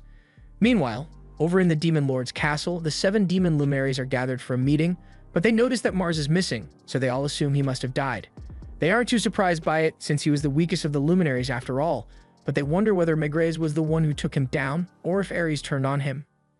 It would be really embarrassing if Mars somehow lost to Ares, but all of a sudden, the luminary Venus walks in and tells everyone that she knows what happened to Mars. Everyone turns to look at her, and they all ask what she's been up to lately because none of them have seen her for a while, so she tells them she's been following the person who killed Mars. They are all surprised to hear this and ask Venus if she knows who the person is, but she says she couldn't get too close without risking her life. But while she didn't get a good look at the person's face, she does recall that they had beautiful black wings. As soon as the other luminaries hear this, the first person they think of is Lufus, but it shouldn't be possible for her to be around since they all know for a fact that she was killed by those human heroes 2 centuries ago. They don't think Venus is lying, but if Lufus really is back, then demonkind is in real danger because even the Demon Lord was scared of facing her alone. The luminaries ask Venus if she knows where Lufus currently is, so she informs them that she recalls seeing Lufus heading towards Gjallarhorn. The luminaries think this is a convenient opportunity since they were planning to head to Gjallarhorn anyway, so the leader assigns Venus and Jupiter to go there and keep an eye on Lufus. The next morning, Lufus and the others head out into town to discuss their plan. Merak is still the ruling king here, but with all the internal strife, getting an audience with him is going to be difficult, so for now, Lufus suggests they should just roam about the capital and gather as much information as they can. Lufus mainly wants to find out what the living conditions of the Dark Winged look like, so she says she will be staying here, and in that case, Dina volunteers to investigate the White Winged side of the city, and Libra takes off to do her own independent investigation. Ares also plans to go gather some information, but before he leaves, there's something he needs to tell Lufus. He says it's about one of the 12 heavenly stars, Agacaros the goat, and a long time ago, he apparently invited Ares to join the demon army, so it is likely that he has allied himself with them. Lufus thanks Ares for telling her, and she says she will go retrieve Agacaros next on the list, but for now, she's going to take a look around the city. She spends the next few hours strolling through the city, and things honestly don't seem that bad around here. But then she comes across a giant black temple. She's curious as to why the people would build a black temple for the goddess of creation, but as she steps inside, she finds a giant statue of herself. Just then, the temple's caretaker approaches, and he can see how confused she is, so he asks if she's new in town. Lufus tells him she's just surprised that the people here would build a statue in honor of the world's biggest tyrant. The caretaker is a little offended that someone would refer to Lufus as a tyrant, but he does understand why some people think that. The rest of the world may see history differently, but to the Dark-Winged, Lufus was and always will be their savior. Lufus is intrigued, so she asks him to explain more about it, and he goes on to talk about how dark-winged beings like himself used to face constant discrimination from those with white wings, and they were forced to live miserable lives in places that amounted to slums. They spent every day living in fear and lurking in the shadows, but Lufus was different. While the rest of them were cowering in fear, she used her strength to prove that she was worthy of respect and recognition. Then she conquered the Heaven-Winged nation and prohibited discrimination altogether, allowing the Dark-Winged to live with dignity for the first time in their lives. That's why they all worship her to this day. Lufus asks if they have forgotten that it was Parthinos, one of Lufus's subordinates, who drove them out of their homeland. And the man does recall that event, but he believes it was the punishment he and the other Heaven-Winged deserved for committing the grave sin of betraying Lufus after everything she had done for them. In fact, they see it as mercy from Parthinos that they weren't all killed on the spot, but if that's how the Dark-Winged feel, Lufus asks what they think of their king Merak. As soon as she mentions Merak's name, the caretaker's face soars because he believes Merak to be one of the worst kinds of fools, a man who calls himself a hero despite the terrible things he has done. Elsewhere in the city, Dina looks like she's waiting for someone, and she is getting frustrated because he was supposed to show up a while ago. Meanwhile, at the same time, Libra is up in the air scanning the facial expressions to see if any of the citizens here have recognized Lufus yet, but there doesn't seem to be anything out of the ordinary. She then spots Dana, who, judging by her posture, looks like she's waiting for someone to show up, and further down the street, Libra spots a person heading straight for Dina, but upon further inspection of the man's strange appearance, she determines that this must be a demon in disguise, so she flies down to intercept him. Libra lands in front of the demon and tells him to back away immediately or face hostile action, and at first he tries to play it off like he's a regular citizen. But when Libra tells him she has already seen through his disguise, he drops the act and attacks, so Libra activates her defense protocols. While that's happening, Ares is sitting at the edge of the city, and because this place was founded by one of the heroes who betrayed Lufus, Ares would love to burn it all to the ground, but he knows Lufus wouldn't want that, so he decides to take a walk to cool off. However, after a while, he notices that there's no one else around, and a moment later, a barrier is formed and he is confronted by Agacaros. Meanwhile, Merak is in his castle, having a meeting with the other Light-Winged, and he looks so exhausted because the Light-Winged have been yelling at him to use his power to get rid of the Dark-Winged. Merak initially founded Galahorn to give the Dark-Winged a place to go where they wouldn't be looked down upon by the Light-Winged, but then Parthinos kicked the Light-Winged out of Vanaheim, and now they didn't have anywhere to go, which is why he reluctantly welcomed them into this nation. But even though this wasn't their land to begin with, they kept insisting on receiving special privileges and persecuting the Dark-Winged. He has tried handling this diplomatically, but no matter how many times he tries to convince them to just coexist with the Dark-Winged, the White-Winged keep trying to get him to kick them out. Merak has no idea how to solve this problem, and he doesn't think he is fit to be the king of this nation because he is nowhere near as good a ruler as Lufus was. He was born with everything he needed for success practically handed to him, but Lufus had to fight and struggle to become such a great person, so compared to her, he thinks of himself as an incompetent fool. Meanwhile, Lufus is outside the White Wings section, and she knows that the quickest way to solve the conflict is to convince Merak to take action, but she has no idea how she's going to get in contact with him. Elsewhere in the nation, Libra is engaged in battle against Jupiter, so she transforms her arm into a cannon and launches a blast at him. But before he'd be hit, Jupiter jumps out of the way. Libra tries shooting him with her gun after that, but he protects himself with a shield of wind and then goes in for a counterattack, slicing clean through Libra's gun. After witnessing Jupiter's fighting style, Libra comes to the conclusion that he must be an element user since he is able to manipulate the wind at will and slice clean through metal, and Jupiter confirms it, but knowing his ability won't make much of a difference. At the same time, Agacaros is still trying to convince Ares to join the demon army with him so they can destroy the heroes, but Ares turns him down. He understands that Agacaros is doing this to get revenge for Lufus, but he tells him that there's no need to continue on that path because Lufus has returned. As soon as Agacaros hears that Lufus is back, he freezes because he can hardly believe it, but it would make sense that Lufus was the one who defeated Mars, so it's not impossible.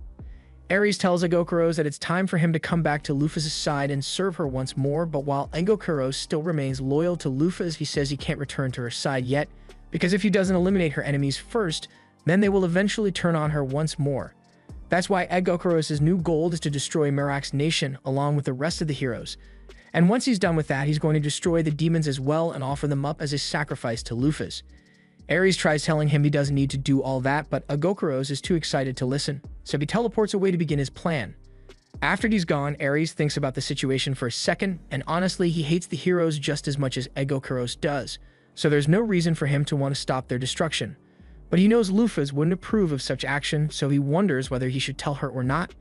After all, the Light District of the nation is full of scumbags who persecuted Luphas for the color of her wings, so she would be better off if those people perish anyway. He eventually decides to wait and see how people of the Light District act so he can make his decision, and if they turn out to be the same racist jerks who caused Luphas so much suffering, he will let them face destruction. Meanwhile, in the streets of the Lightwing District, the guy Digna is waiting for still hasn't shown up, and she's starting to get impatient, so she starts looking around, and that's when she notices a man nearby who looks really suspicious. She figures this might be a good way to gather some intel, so she follows him down the street until he eventually enters a dark alley. It turns out that he's one of the Light-Winged who were trying to convince Merak to get rid of the Dark-Winged, and he tells his comrades that Merak refuses to side with them, so they are going to have to take matters into their own hands and get rid of those filthy Dark-Winged, even if it means getting their hands dirty. He also informs everyone that he was told the Dark-Winged are preparing for war, and when they ask how he knows this, he tells them a man named Jupiter told him, and he would never lie to them, so it must be true. The others ask where Jupiter is now, but the man says he doesn't know because Jupiter was supposed to meet with him today, but he apparently never showed up. And the man thinks it has something to do with those wingless people who showed up recently. Dina has been eavesdropping this entire time, and from what she heard, it sounds like this nation is on the verge of a civil war, and she's willing to bet that the Jupiter they refer to is the one fanning the flames. She has no idea why he chose to skip meeting with the Lightwing today, but at least now she has some good intel to share with Luphas. Back with Libra, she is still engaged in battle against Jupiter, and no matter how much wind he uses, he isn't able to budge Libra's solid frame whatsoever. The only reason he has been holding out so far is because he is fast enough to dodge all of Libra's shots, but she has been analyzing his attack pattern this entire time, and once she's done with her calculations, it's going to be a lot harder for him to dodge, so he needs to think of something quickly. He realizes there's no way he can beat Libra right now, so he creates a massive gust of wind to kick up dust and obscure her vision so he can escape. Libra tries to stop him by blowing the dust away, but by then it was already too late, and Jupiter was long gone. Later that day, everyone meets back up to discuss what they've learnt, and Dina informs Luphas that the Light-Winged are currently preparing themselves for war against the Dark-Winged, although they were likely incited into doing so by a man named Jupiter. Libra then speaks up to inform Luphas that she engaged in battle with one of the 7 demon luminaries whose name was Jupiter, but despite her best efforts, he managed to get away. Luphas is surprised to hear that there was a demon trying to destroy this city when it would likely fall apart on its own, but since Jupiter is likely to come back, Libra requests that Luphas alchemize some homing bullets and missiles for her since she's currently running low on ammo. Luphas agrees to make some ammunition later, but before that, she turns to Ares and asks him if anything happened on his end. Ares still hasn't decided whether he should let the Heaven Wing be destroyed or not, so for now he lies and tells Luphas that nothing noteworthy happened to him. Luphas takes his word for it, so she then proceeds to tell everyone what she observed in the Dark District. The people there have endless hatred for those from the Light District, and it's very likely that a civil war will break out soon, but in other news, the Dark Wing seems to have erected a statue of Luphas in their temple and worship her. After hearing this, the others fully approve of the Dark District, and Libra even suggests they should join the Dark Wing's side during the civil war, but Luphas tells her she doesn't plan on taking a side at all. If a civil war breaks out, this nation will fall and it will give the demons the perfect opportunity to invade, so they have to prevent that at all costs, and to that end, she asks Libra to capture Jupiter next time she sees him. Libra asks if they mean she's barred from killing Jupiter, so Luphas tells her they need him alive so they can force him to testify in front of all the Heaven Winged. However, Libra's safety is still Luphas' top concern, so she asks her to be careful about how she confronts Jupiter next time. Later that night, Luphas is busy alchemizing some more ammunition for Libra, and she wonders how things ended up like this. She initially only came here because she wanted to meet with Merak and find out whether he's a player or not, but now she's stuck trying to stop a civil war. Meanwhile, out in the forest, Jupiter is throwing a temper tantrum because with Libra around, he can't risk getting close to the city anymore. And if she's there, then that means Luphas must also be around, and that puts the whole plan of destroying the city at serious risk. Just then, Venus shows up and asks Jupiter why he's so upset, but he doesn't appreciate the patronizing tone, especially when Venus did nothing to help him while he was being attacked by Libra. However, Venus says she had been waiting at their scheduled meeting point the entire time, but he never showed up, and that's not her fault. Jupiter asks why she led Lufus to the center of the city in the first place, but Venus tells him she's nowhere near strong enough to stop Lufus, so there was nothing she could do to prevent her from entering the city. Jupiter can't argue with that logic, but he is still really upset because the plan was to invite the Heaven Winged into starting a civil war and destroying themselves so the demons could swoop in and destroy Merak, but with Libra on the lookout for him now, Jupiter can't get anywhere near the city without her finding him. Venus says she feels a little guilty about not assisting him earlier, but that's why she's offering to help him out now. She says she can keep Libra busy for him so he can carry out his plan, but she can only manage around 20 minutes, so he's going to have to work quickly. Meanwhile, back in the city, Lufus has just finished alchemizing the ammunition Libra requested, so she calls her in so she can take what she needs, but she wasn't expecting Libra to lift her skirt over the ammo, and somehow it all just fits in there. But Lufus has no idea how. Libra thanks Lufus for the ammo and promises that the next time she sees Jupiter, he won't escape her. But on another note, Libra asks if she knows where Dina went because her sensors indicate that she's not within a 100-kilometer radius of this city anymore. Lufus tells Libra she doesn't need to worry about that because Dina is simply able to use teleportation magic to go wherever she wants, so she should be back any moment now. However, Libra has a few questions about that because she wonders if the teleportation magic Lufus is referring to is X-Gate. As far as Libra knows, there are no other spells in this world that allow teleportation aside from the X-Gate spell, and when Lufus tries to put some serious thought into it, her head starts hurting. There was no such thing as teleportation magic 200 years ago, and such a convenient spell never existed in the X-Gate online game. In fact, in the game, X-Gate was just a term used as part of the setting, so no one could actually learn the spell, but if Dina was able to learn a spell like that and use it at will, what does that make her? Lufus doesn't understand why she's just now realizing this or why she hadn't questioned Dina's origins and capabilities at all till now. She probably should have done this sooner, but she tells Libra that once Dina gets back, they are going to have a little chat with her. A little while later, Dina gets back to the inn, but to her surprise, the room is completely dark and she is suddenly pulled into a chair with a spotlight in her face so she can be interrogated. Dina has both memory manipulation and teleportation magic, as well as a suspicious amount of talent and knowledge for someone who used to be an NPC, so there's no way Lufus would have actually forgotten about her if she were in the original game.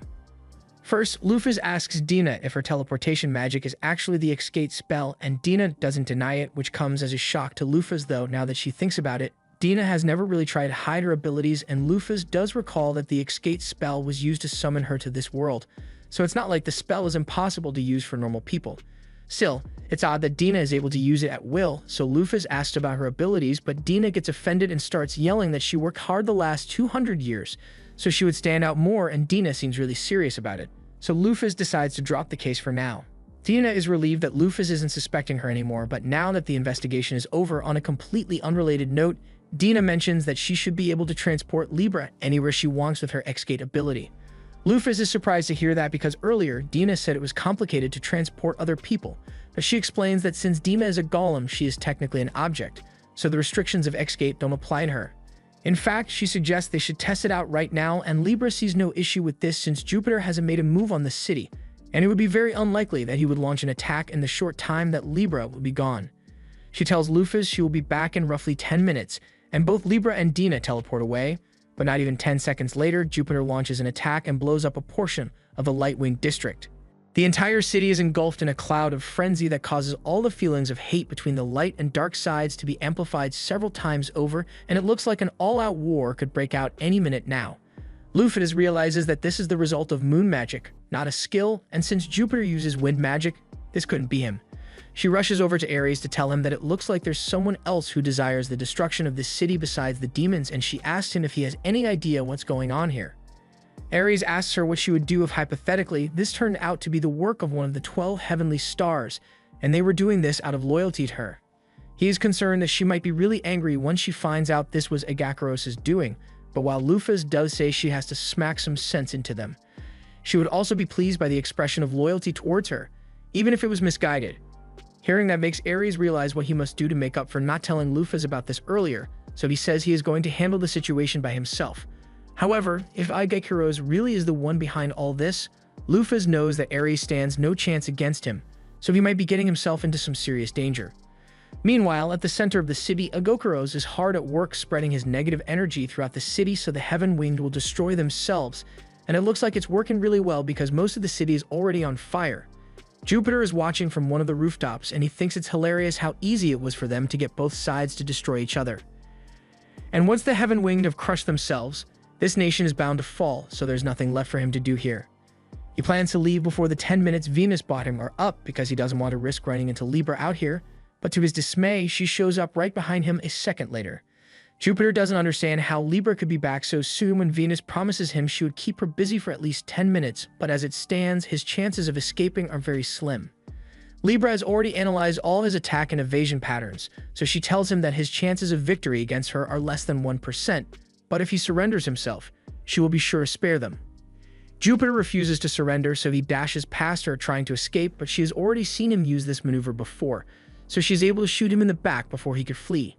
His reaction time is now reduced by 20% because of the pain, and Libra has a bunch of homing missiles in stock thanks to Lufas, so there's no way he can avoid them. As the homing missiles approach, Jupiter creates a wind barrier around himself as his shield, but Libra already expected this as well. So she punches through the barrier and sends Jupiter crashing into the ground. He can't believe that even though her attack barely grazed him, it was enough to do so much damage to him. And with Libra predicting all his moves, fighting her more would be way too risky, which is why he decides to hide his presence by using wind magic to silence the area around him so she can't track him down. However, a moment later, Libra reaches through and grabs him by the neck, telling him it's pointless to silence high surroundings because she will be able to track him down regardless. Jupiter is really starting to panic now, but he comes up with the idea to hit her palms with wind magic, and that was enough to loosen Libra's grip, so he takes the opportunity to run away as fast as he can. Meanwhile, Ares has just arrived at the center of the city to confront Aegokaros. Aegokaros assumes correctly that Ares is here to try and stop him, but he refuses to undo his berserk spell until the city has been reduced to nothing but rubble. And quite frankly, he doesn't think Ares has what it takes to stop him by force in the first place, but Ares isn't backing down. They both unleash their energy, and as Aegokaros launches a laser at Ares, Ares counters with a flame fist and then creates a wall of fire to defend himself from the subsequent attacks. He knows he is at a disadvantage against Aegokaros' moveset, but he refuses to give up, and when he sees an opening, he launches himself forward and blasts straight through Aegokaros' chest.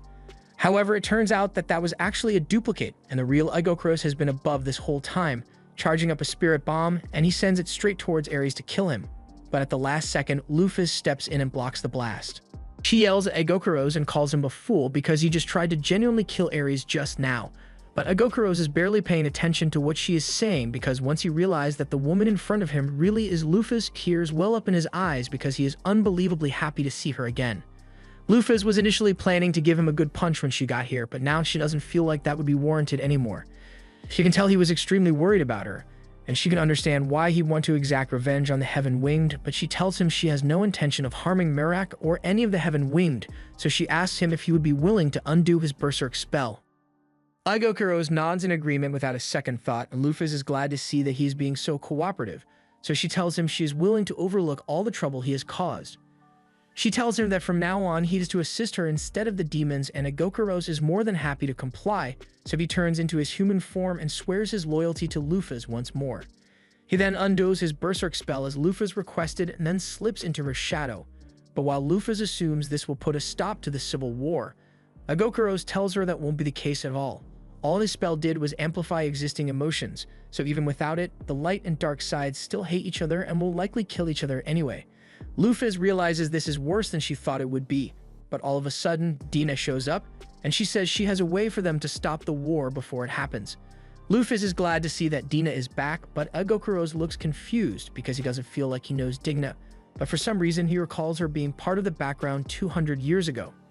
Meanwhile, Jupiter is still running for his life because he doesn't want to be caught by Dina, but no matter where he goes, she always manages to find him, and he's pretty sure she's intentionally trying to scare him now.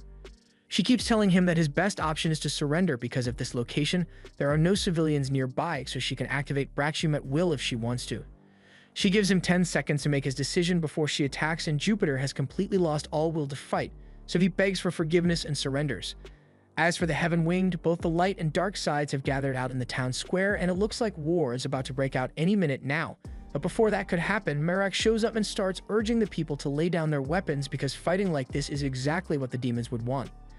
Lufas is glad she finally gets to see Merak, but she is shocked to find out that one of his wings is gone, so she asks Dina what happened to him. Dina explains that this is one of the effects of the curse of the Demon King, and along with sealing away half of the power of the heroes, it also took away one body part, which is also the reason Imigris could no longer walk. Lufus thinks it's a terrible fate since Heaven Winged build their whole identities around flight, but Merak will never be able to fly again.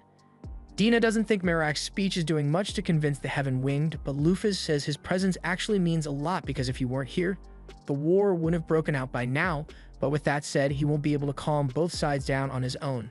Just then, Libra arrives with Jupiter in tow, and she tells Heaven Winged that they can do whatever they want with Jupiter now. However, that doesn't give them much information to work with, so Dina heads down to give the people the full story. She tells them that the man before them right now is known as Jupiter, and he is one of the 7 luminaries of the Demon King.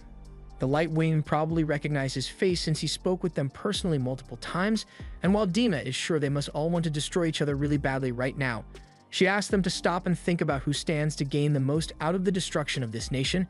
And now that the people think about it, they realize that this was all the work of the demons in the first place, and their anger is turned towards Jupiter.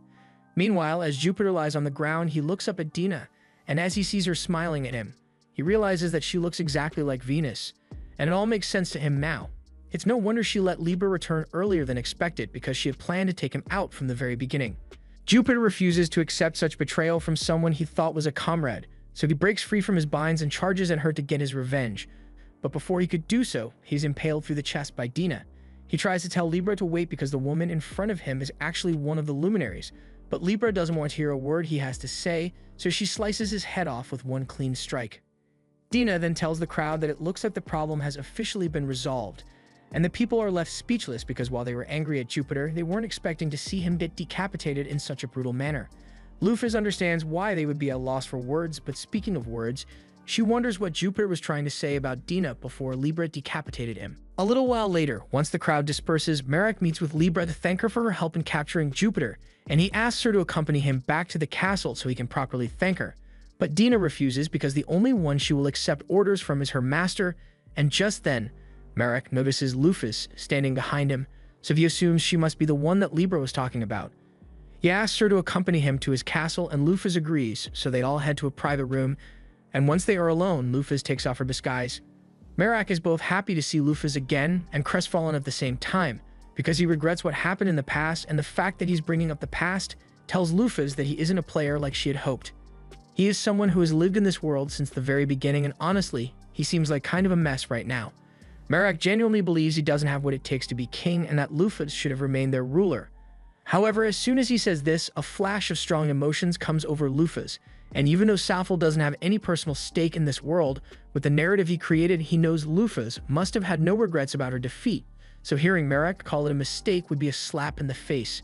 She tells Merak to have some pride in himself because, for better or worse, he was one of the heroes who defeated her, so this is his nation now, and she won't be offering any advice or helping with anything anymore after this, but she is sure he will be able to handle it on his own. Lufus is a bit embarrassed about her display earlier since she doesn't usually get all heated like that. She asks Libra to delete any photos she might have taken of the moment, but Libra pauses for a moment because she doesn't know what a photo is. Agokuros and Ares are also at a loss because they've never heard of such a thing before, and Lufus assumes things like photos must not exist in this world, but then a memory flashes through her mind, and she recalls that when she first came to this world, she mentioned something about how no one should have any photos of her, and Dina carried on with the conversation as usual, so she must have known what photos were, and if that's the case, then there must be something she is hiding, so she asks Dina to have another private chat with her, and Dina gets a creepy smile on her face. To get right to the point, Lufus asks Dina who she really is because there's no way she is an advisor like she claims to be. Dina admits that she was lying about her identity, but it should have been obvious from the beginning because when Lufus got back and met Dina at the tower, if Dina were really a loyal advisor waiting for her master's return, then she would have at least kept the place clean over the past 200 years, but it still looked abandoned when Lufus arrived. Lufus also knows Dina can't be one of Lufus's former subjects either because if she were, Libra wouldn't have remembered her face right away. Dina confirms that she is neither Lufus' advisor nor her subordinate. She simply knew that Lufus had an NPC with this character design in her tower, so she just made use of that identity to get close to Lufus. The fact that Dina knows of the term NPC leads Lufus to believe that she must be a player just like her. But if that's the case, then why did the others say they recognized her? Just then, Lufus recalls the time Dina once mentioned that she had the ability to implant and alter the memories of other people, so she must have manipulated their memories. Dina confirms this as well, explaining that she implanted memories of herself in Ares when she first met him.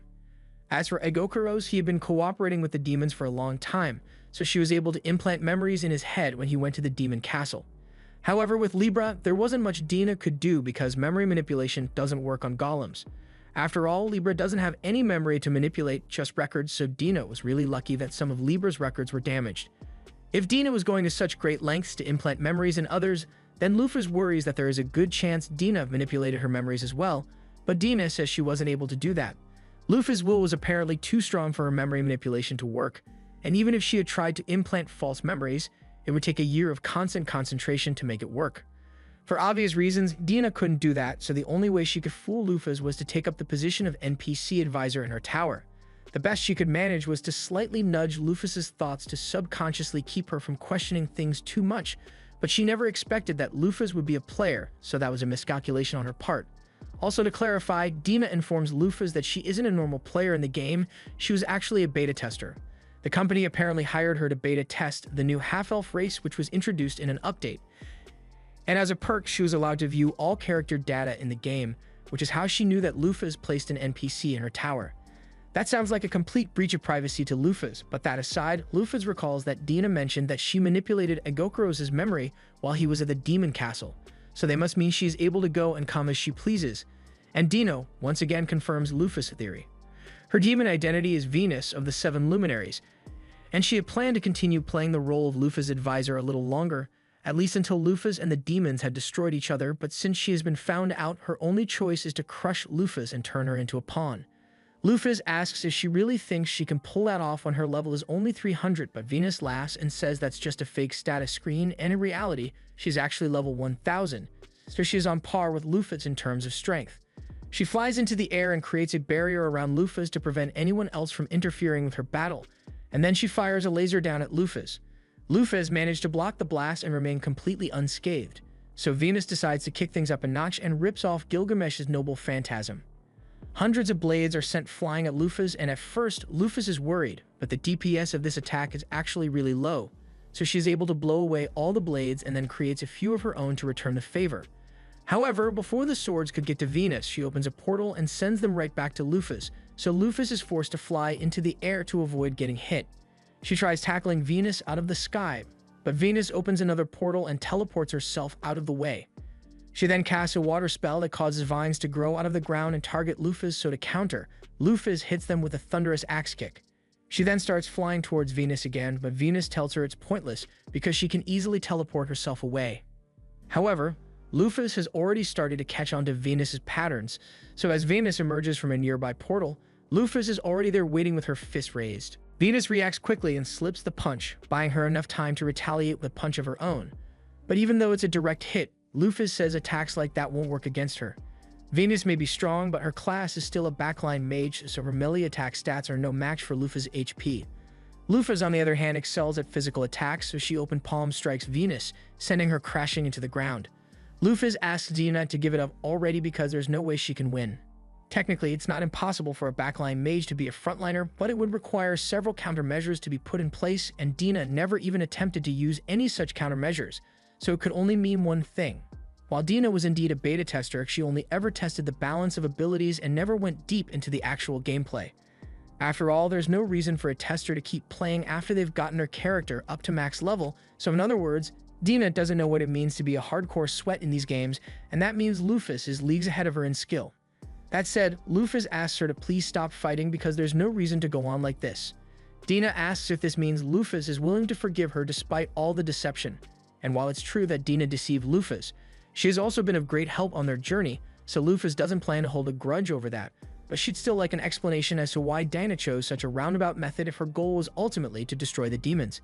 Dina remains silent for a moment, and when she finally speaks up, she tells Luffy she hasn't lost yet. She still has one technique up her sleeve, and the only way she will admit defeat is if Luffy can somehow survive this next attack.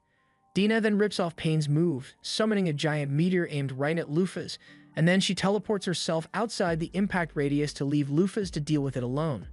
Luffy could probably just fly away to avoid getting hit, but with the size of that thing, it would definitely destroy Galahorn on impact as well, so she has no choice but to face it head-on.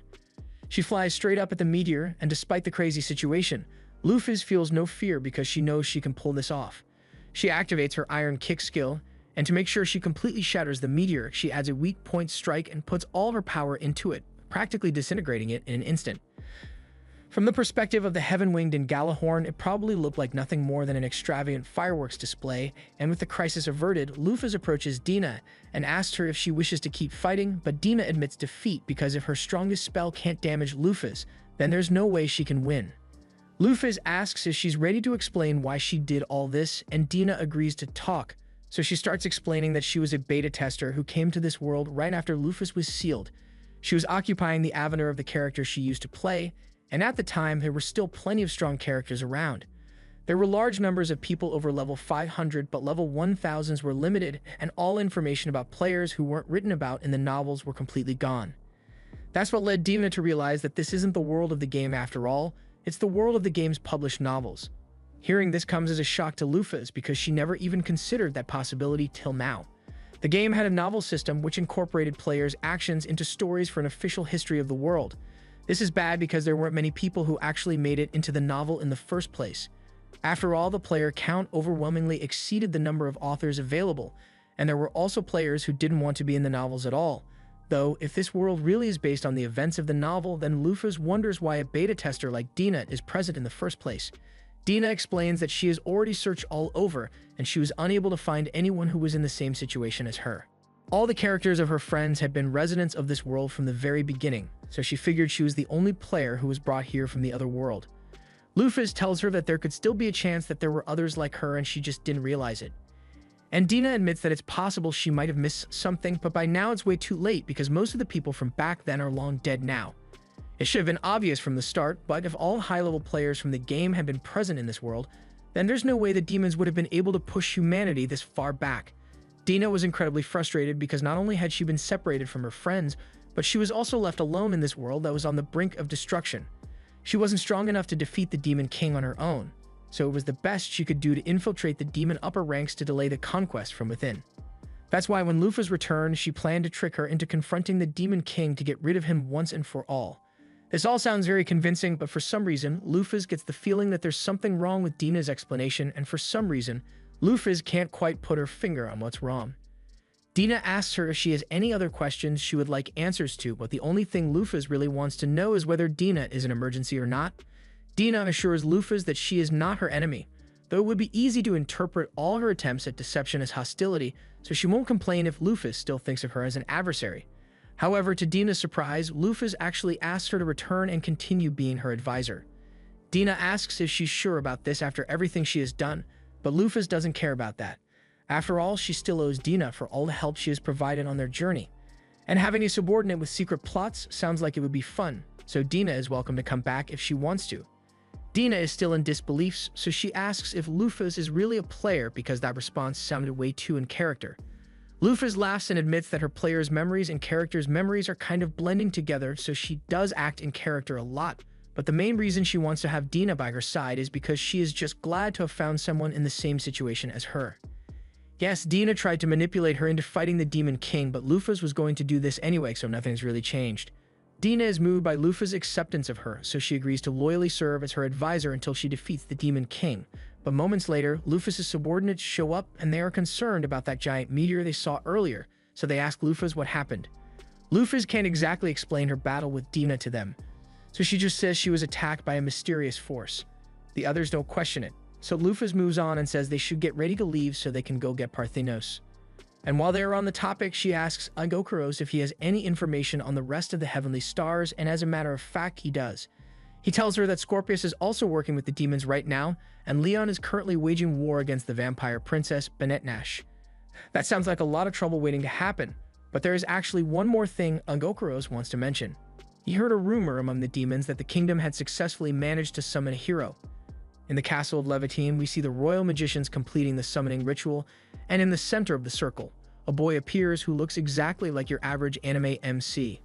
Minami was an ordinary high school student on his way to class a few minutes ago, but all of a sudden he started hearing voices asking him for help, and the next thing he knew, he was transported to a room with dozens of people staring at him. They inform him that they are the ones who summoned him here, and they beg for help because they need him to defeat the demons, as well as the conqueror Lufus. Minami has no idea what's going on or who Lufus is supposed to be, and any normal kid would be hesitant to agree to go to war on behalf of a nation who kidnapped him against his will, but Minami has always had a dream of becoming a police officer, and if he wants to stay true to himself, then he can't turn his back on people asking him for help. He agrees to become their hero, but a few weeks go by, and he's starting to realize that being a hero is harder than he thought. He has been training under Frederick, one of the world's greatest swordsmen, and it's not like he doesn't want to put in the effort to learn how to fight, but Frederick refuses to speak English, so Minami has no idea what he's saying. He tries communicating that he is having trouble handling a sword, so he was wondering if there's a different technique he could use, but Frederick suddenly growls at him and Minami immediately shuts up. Just then, the vice captain shows up and translates Frederick's growls to explain to Minami that Frederick is angry because he keeps getting distracted during the training session. And just then, Frederick lunges at a mouse that was hiding in a nearby haystack. Just then, Cross comes running up to Minami and informs him that they have finally finished forming the party that will accompany him on his mission, and Minami is surprised that it is happening so soon, but he follows Cross to meet the king so he can be introduced to his new party. He's informed that his party will consist of Frederick, the vice captain, Cross, and Alfie, the daughter of Gantz, the adventurer Lufus met in Megreza City. They are the best the kingdom has to offer, but in addition, the king's personal covert operatives. Minami is honored to have such skilled companions, but then he hears the king say that it's time for him to head out, and he pauses for a second because he only got here 3 weeks ago, so it seems a little early to ask him to take down the Demon King. Frankly, he doesn't think he's capable enough to save this world, and he still has no idea how strong the Demon Lord or Lufus is, but if the king says he's ready, then he believes he must be ready. Poor kid. However, just as he is about to begin his journey, Minami suddenly spots a dark feather descending from the sky, followed by several more afterwards. Everyone looks up to the sky with sheer terror written across their faces, but Minami is just confused since he's not really sure what's going on here. None of the others even have the courage to speak anymore, so Minami looks up to see what's going on and sees both Lufus and the Demon King, Orm staring each other face to face. Cross begins cowering in fear because he thinks those two have come to destroy the kingdom, but in reality, Lufus and Orm seem way more focused on each other. Earlier, Agokuros informed Lufus that a new hero had been summoned in the kingdom, and she recalls that the hero title is a very special class. So special in fact that most people in the game didn't even know it existed until Alioth discovered it. As a result, his abilities grew so fast that he was able to shoot up to the #1 spot on the game's leaderboards in no time.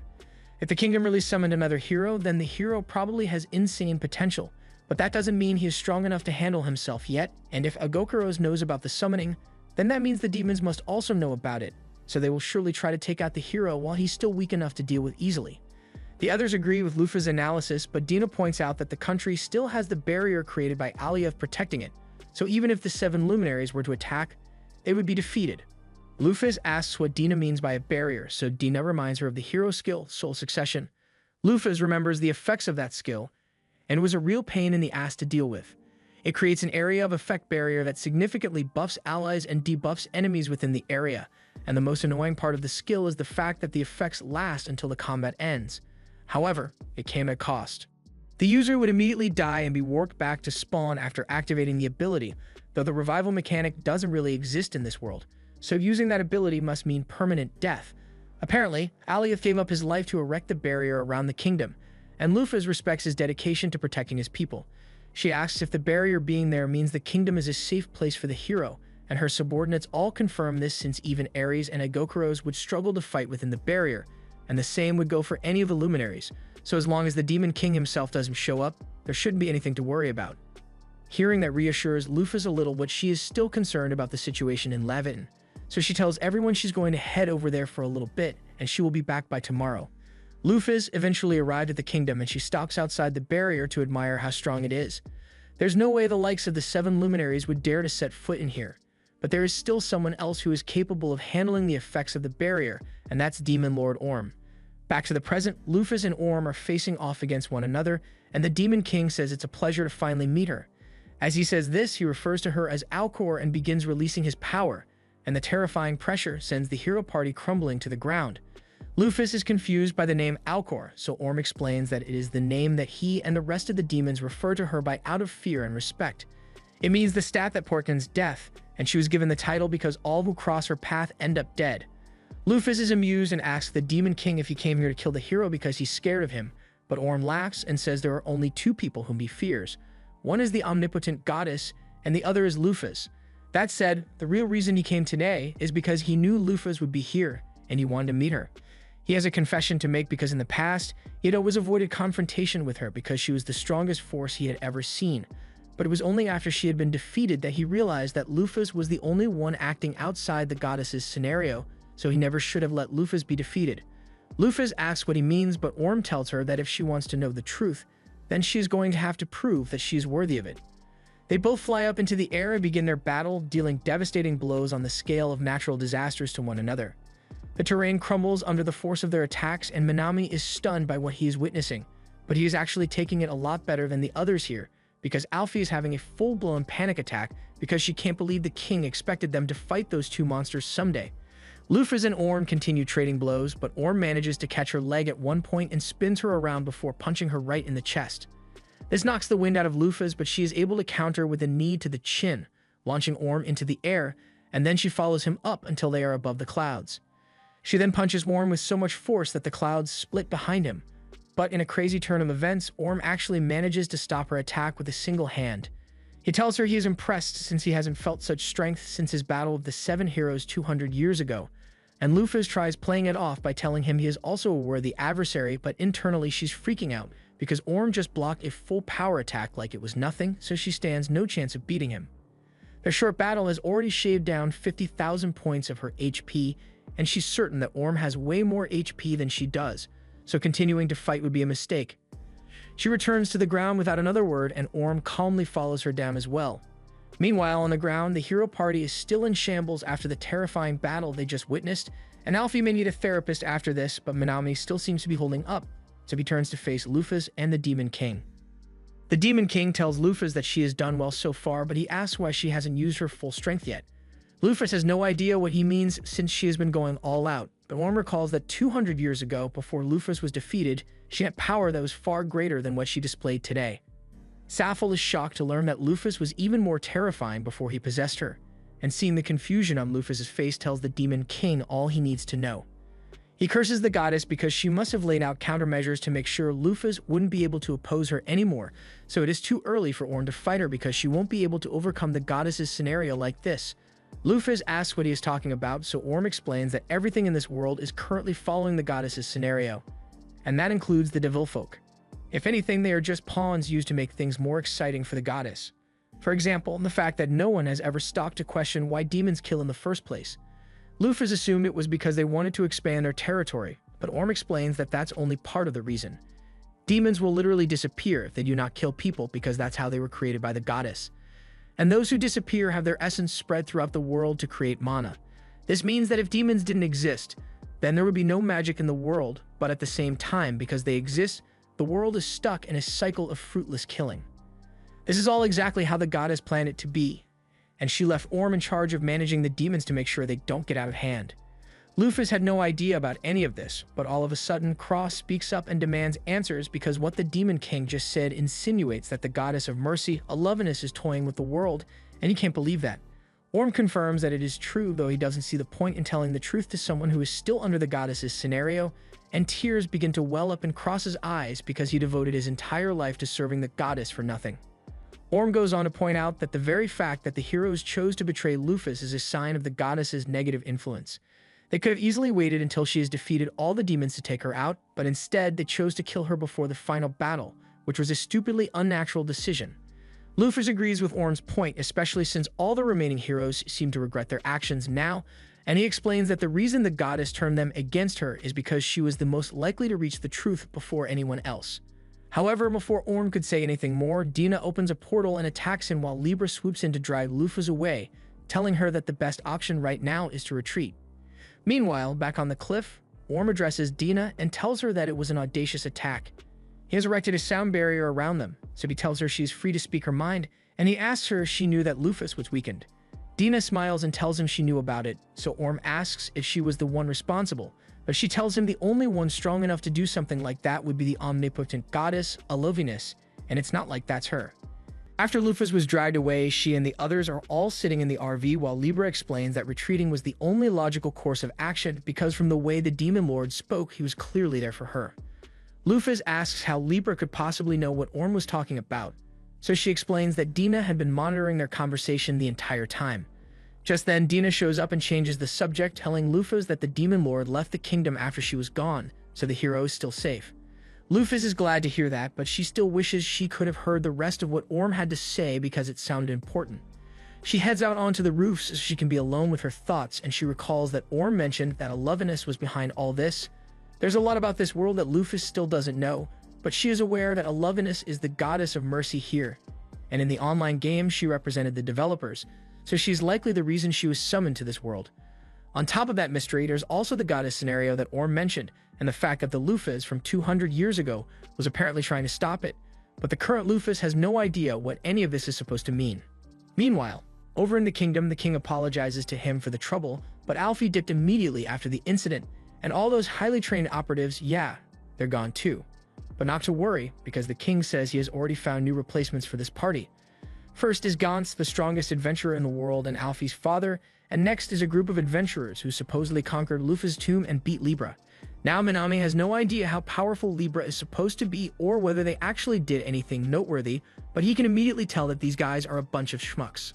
Lastly, the king announces that he will be personally joining the new party, and delusional as the old man may be when it comes to the idea of defeating Lufas and the Demon Lord, I can respect the commitment to the goal.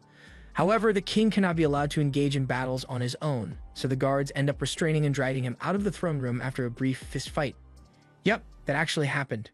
Minami has no idea how to process all this because that kind of behavior towards the king seems like it should be illegal in a monarchy. But the others just tell him that the king tends to do crazy stuff all the time, so this kind of thing is totally normal. Meanwhile, Lufus and the others have just arrived at the barrier created by Parthenos, and Parthenos has supposedly been guarding this place for the past 200 years since it used to be Lufus' homeland. But Lufus doesn't understand how that's possible since Parthenos was a regular human and humans don't live that long. They eventually drive through the barrier, and that seemed a bit too easy since Lufus fully expected to have to smash her way in. But she decides to take this as a sign that Parthenos must clearly recognize them as allies. They eventually pull up to a little log cabin in the middle of the forest, and this is where Parthenos should be located.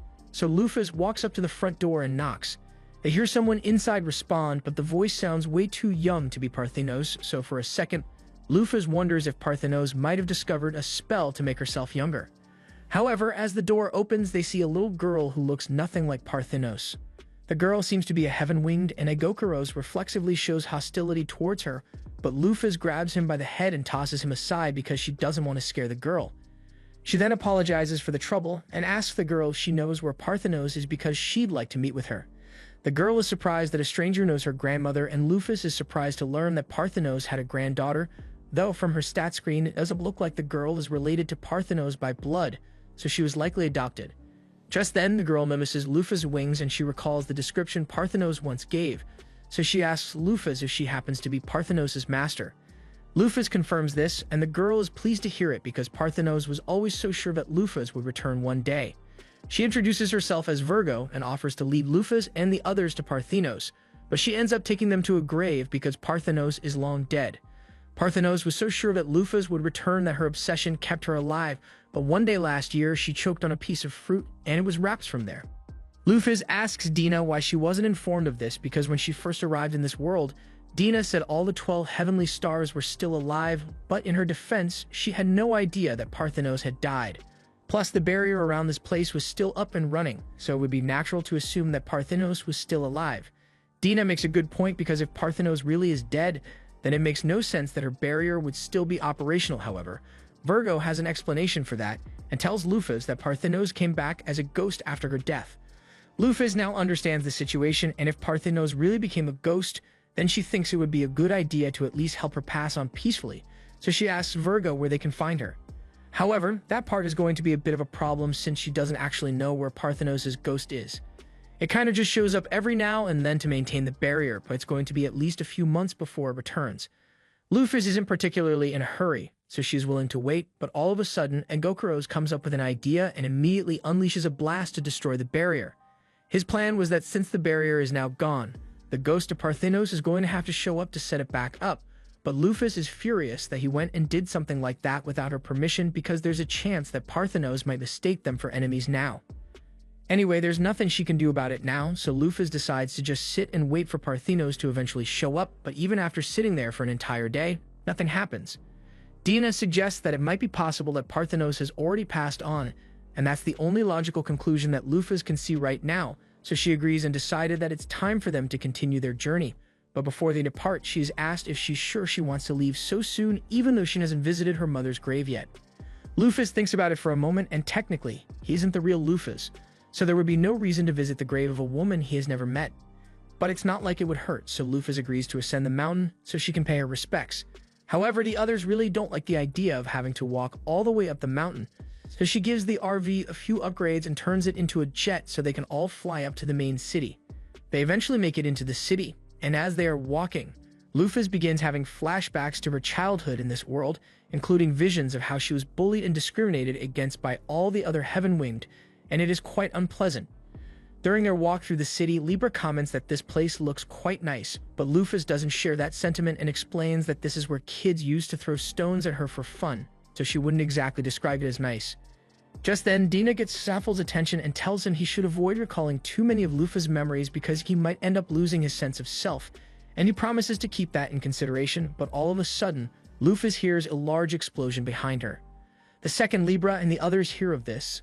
They all immediately fly into a frenzy and begin blowing up the city for daring to host such tragic memories, and Lufus is pissed because she didn't ask them to do that. She understands that they are all just upset on her behalf, but she doesn't want them to accidentally destroy her mother's grave and all the chaos they cause. They eventually arrive at Lufus' old house, but she barely ever set foot in this place, so it would be much more accurate to say this little shed was her home. The others are shocked to find out that Lufus lived in such horrible conditions, and they all begin making plans to make Lufus' father suffer for the way he treated her, but she tells them they are wasting their time because her father is already dead. Moving on, Lufus asks all of them if they have ever heard of the term goddess scenario because she heard Orm mention it the other day, but they all say they've never heard of it before, and Dina remains suspiciously quiet. However, all of a sudden, Lufus hears a voice say that it knows about the goddess scenario, and when she turns to see who it is, she finds Parthenos' ghost floating nearby. Lufus and the others are glad to see that Parthenos is still around, but getting right to the point, Lufus asks her to explain everything she knows about the goddess scenario. Parthenos agrees to explain it all, but before that, she asks if Lufus has been experiencing any memory anomalies lately. Lufus is surprised that Parthenos knew about that, so she explains that 200 years ago, Lufus had informed her that she would likely lose a bunch of her memories due to one of the goddess's cheap tricks when she is revived. If that's the case, then Lufus assumes that Parthenos sealing off this area was also one of her instructions, so she wants to know the reason behind it, and Parthenos is more than happy to show her the truth, but she says everyone else has to stay here because this is classified information. Parthenos eventually leads Lufus to the mouth of a geyser, and inside, the Dragon of Light is sealed. Lufus can't believe what she's seen because even though she knew about the dragons, she didn't think they would actually exist in this world. The 5 dragons don't appear in the game, but they were part of the lore books, and they are so legendary that if this thing were to wake up, even Lufus wouldn't be able to take it down. Fortunately, Parthenos tells her that all the dragons are currently in deep sleep, but if the world is ever in danger, they will awaken. That's why the Lufus of the past ordered Parthenos to drive away the Heaven-Winged and seal Vanaheim away.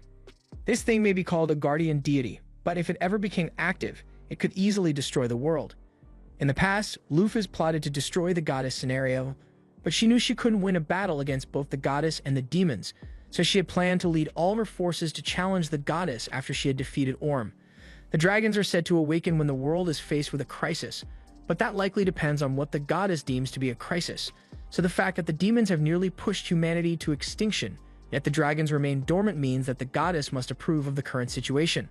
Lufus asks if they were able to seal the rest of the dragons, and Parthenos confirms this, explaining that Tauros has one contained in the underground world of Helheim, Aquarius has the fire dragon sealed in Muspelheim, and Gemini took care of the wood dragon. However, they have yet to locate the moon dragon, and Lufus thinks that might be because the dragon is hidden on the moon.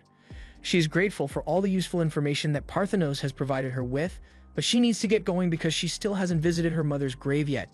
Lufus begins flying into the air, but before she leaves, Parthenos warns her that she needs to be careful about who she trusts because the goddess has an ability called Avanar.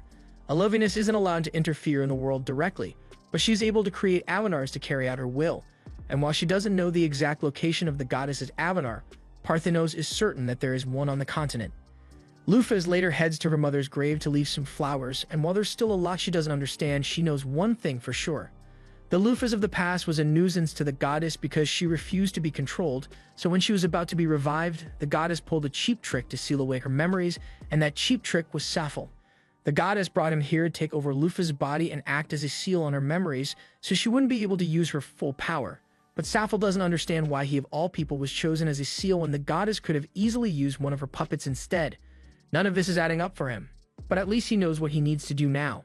Find out what Lufa's original goal was and then do it himself, and once that happens, the goddess will be forced to show herself.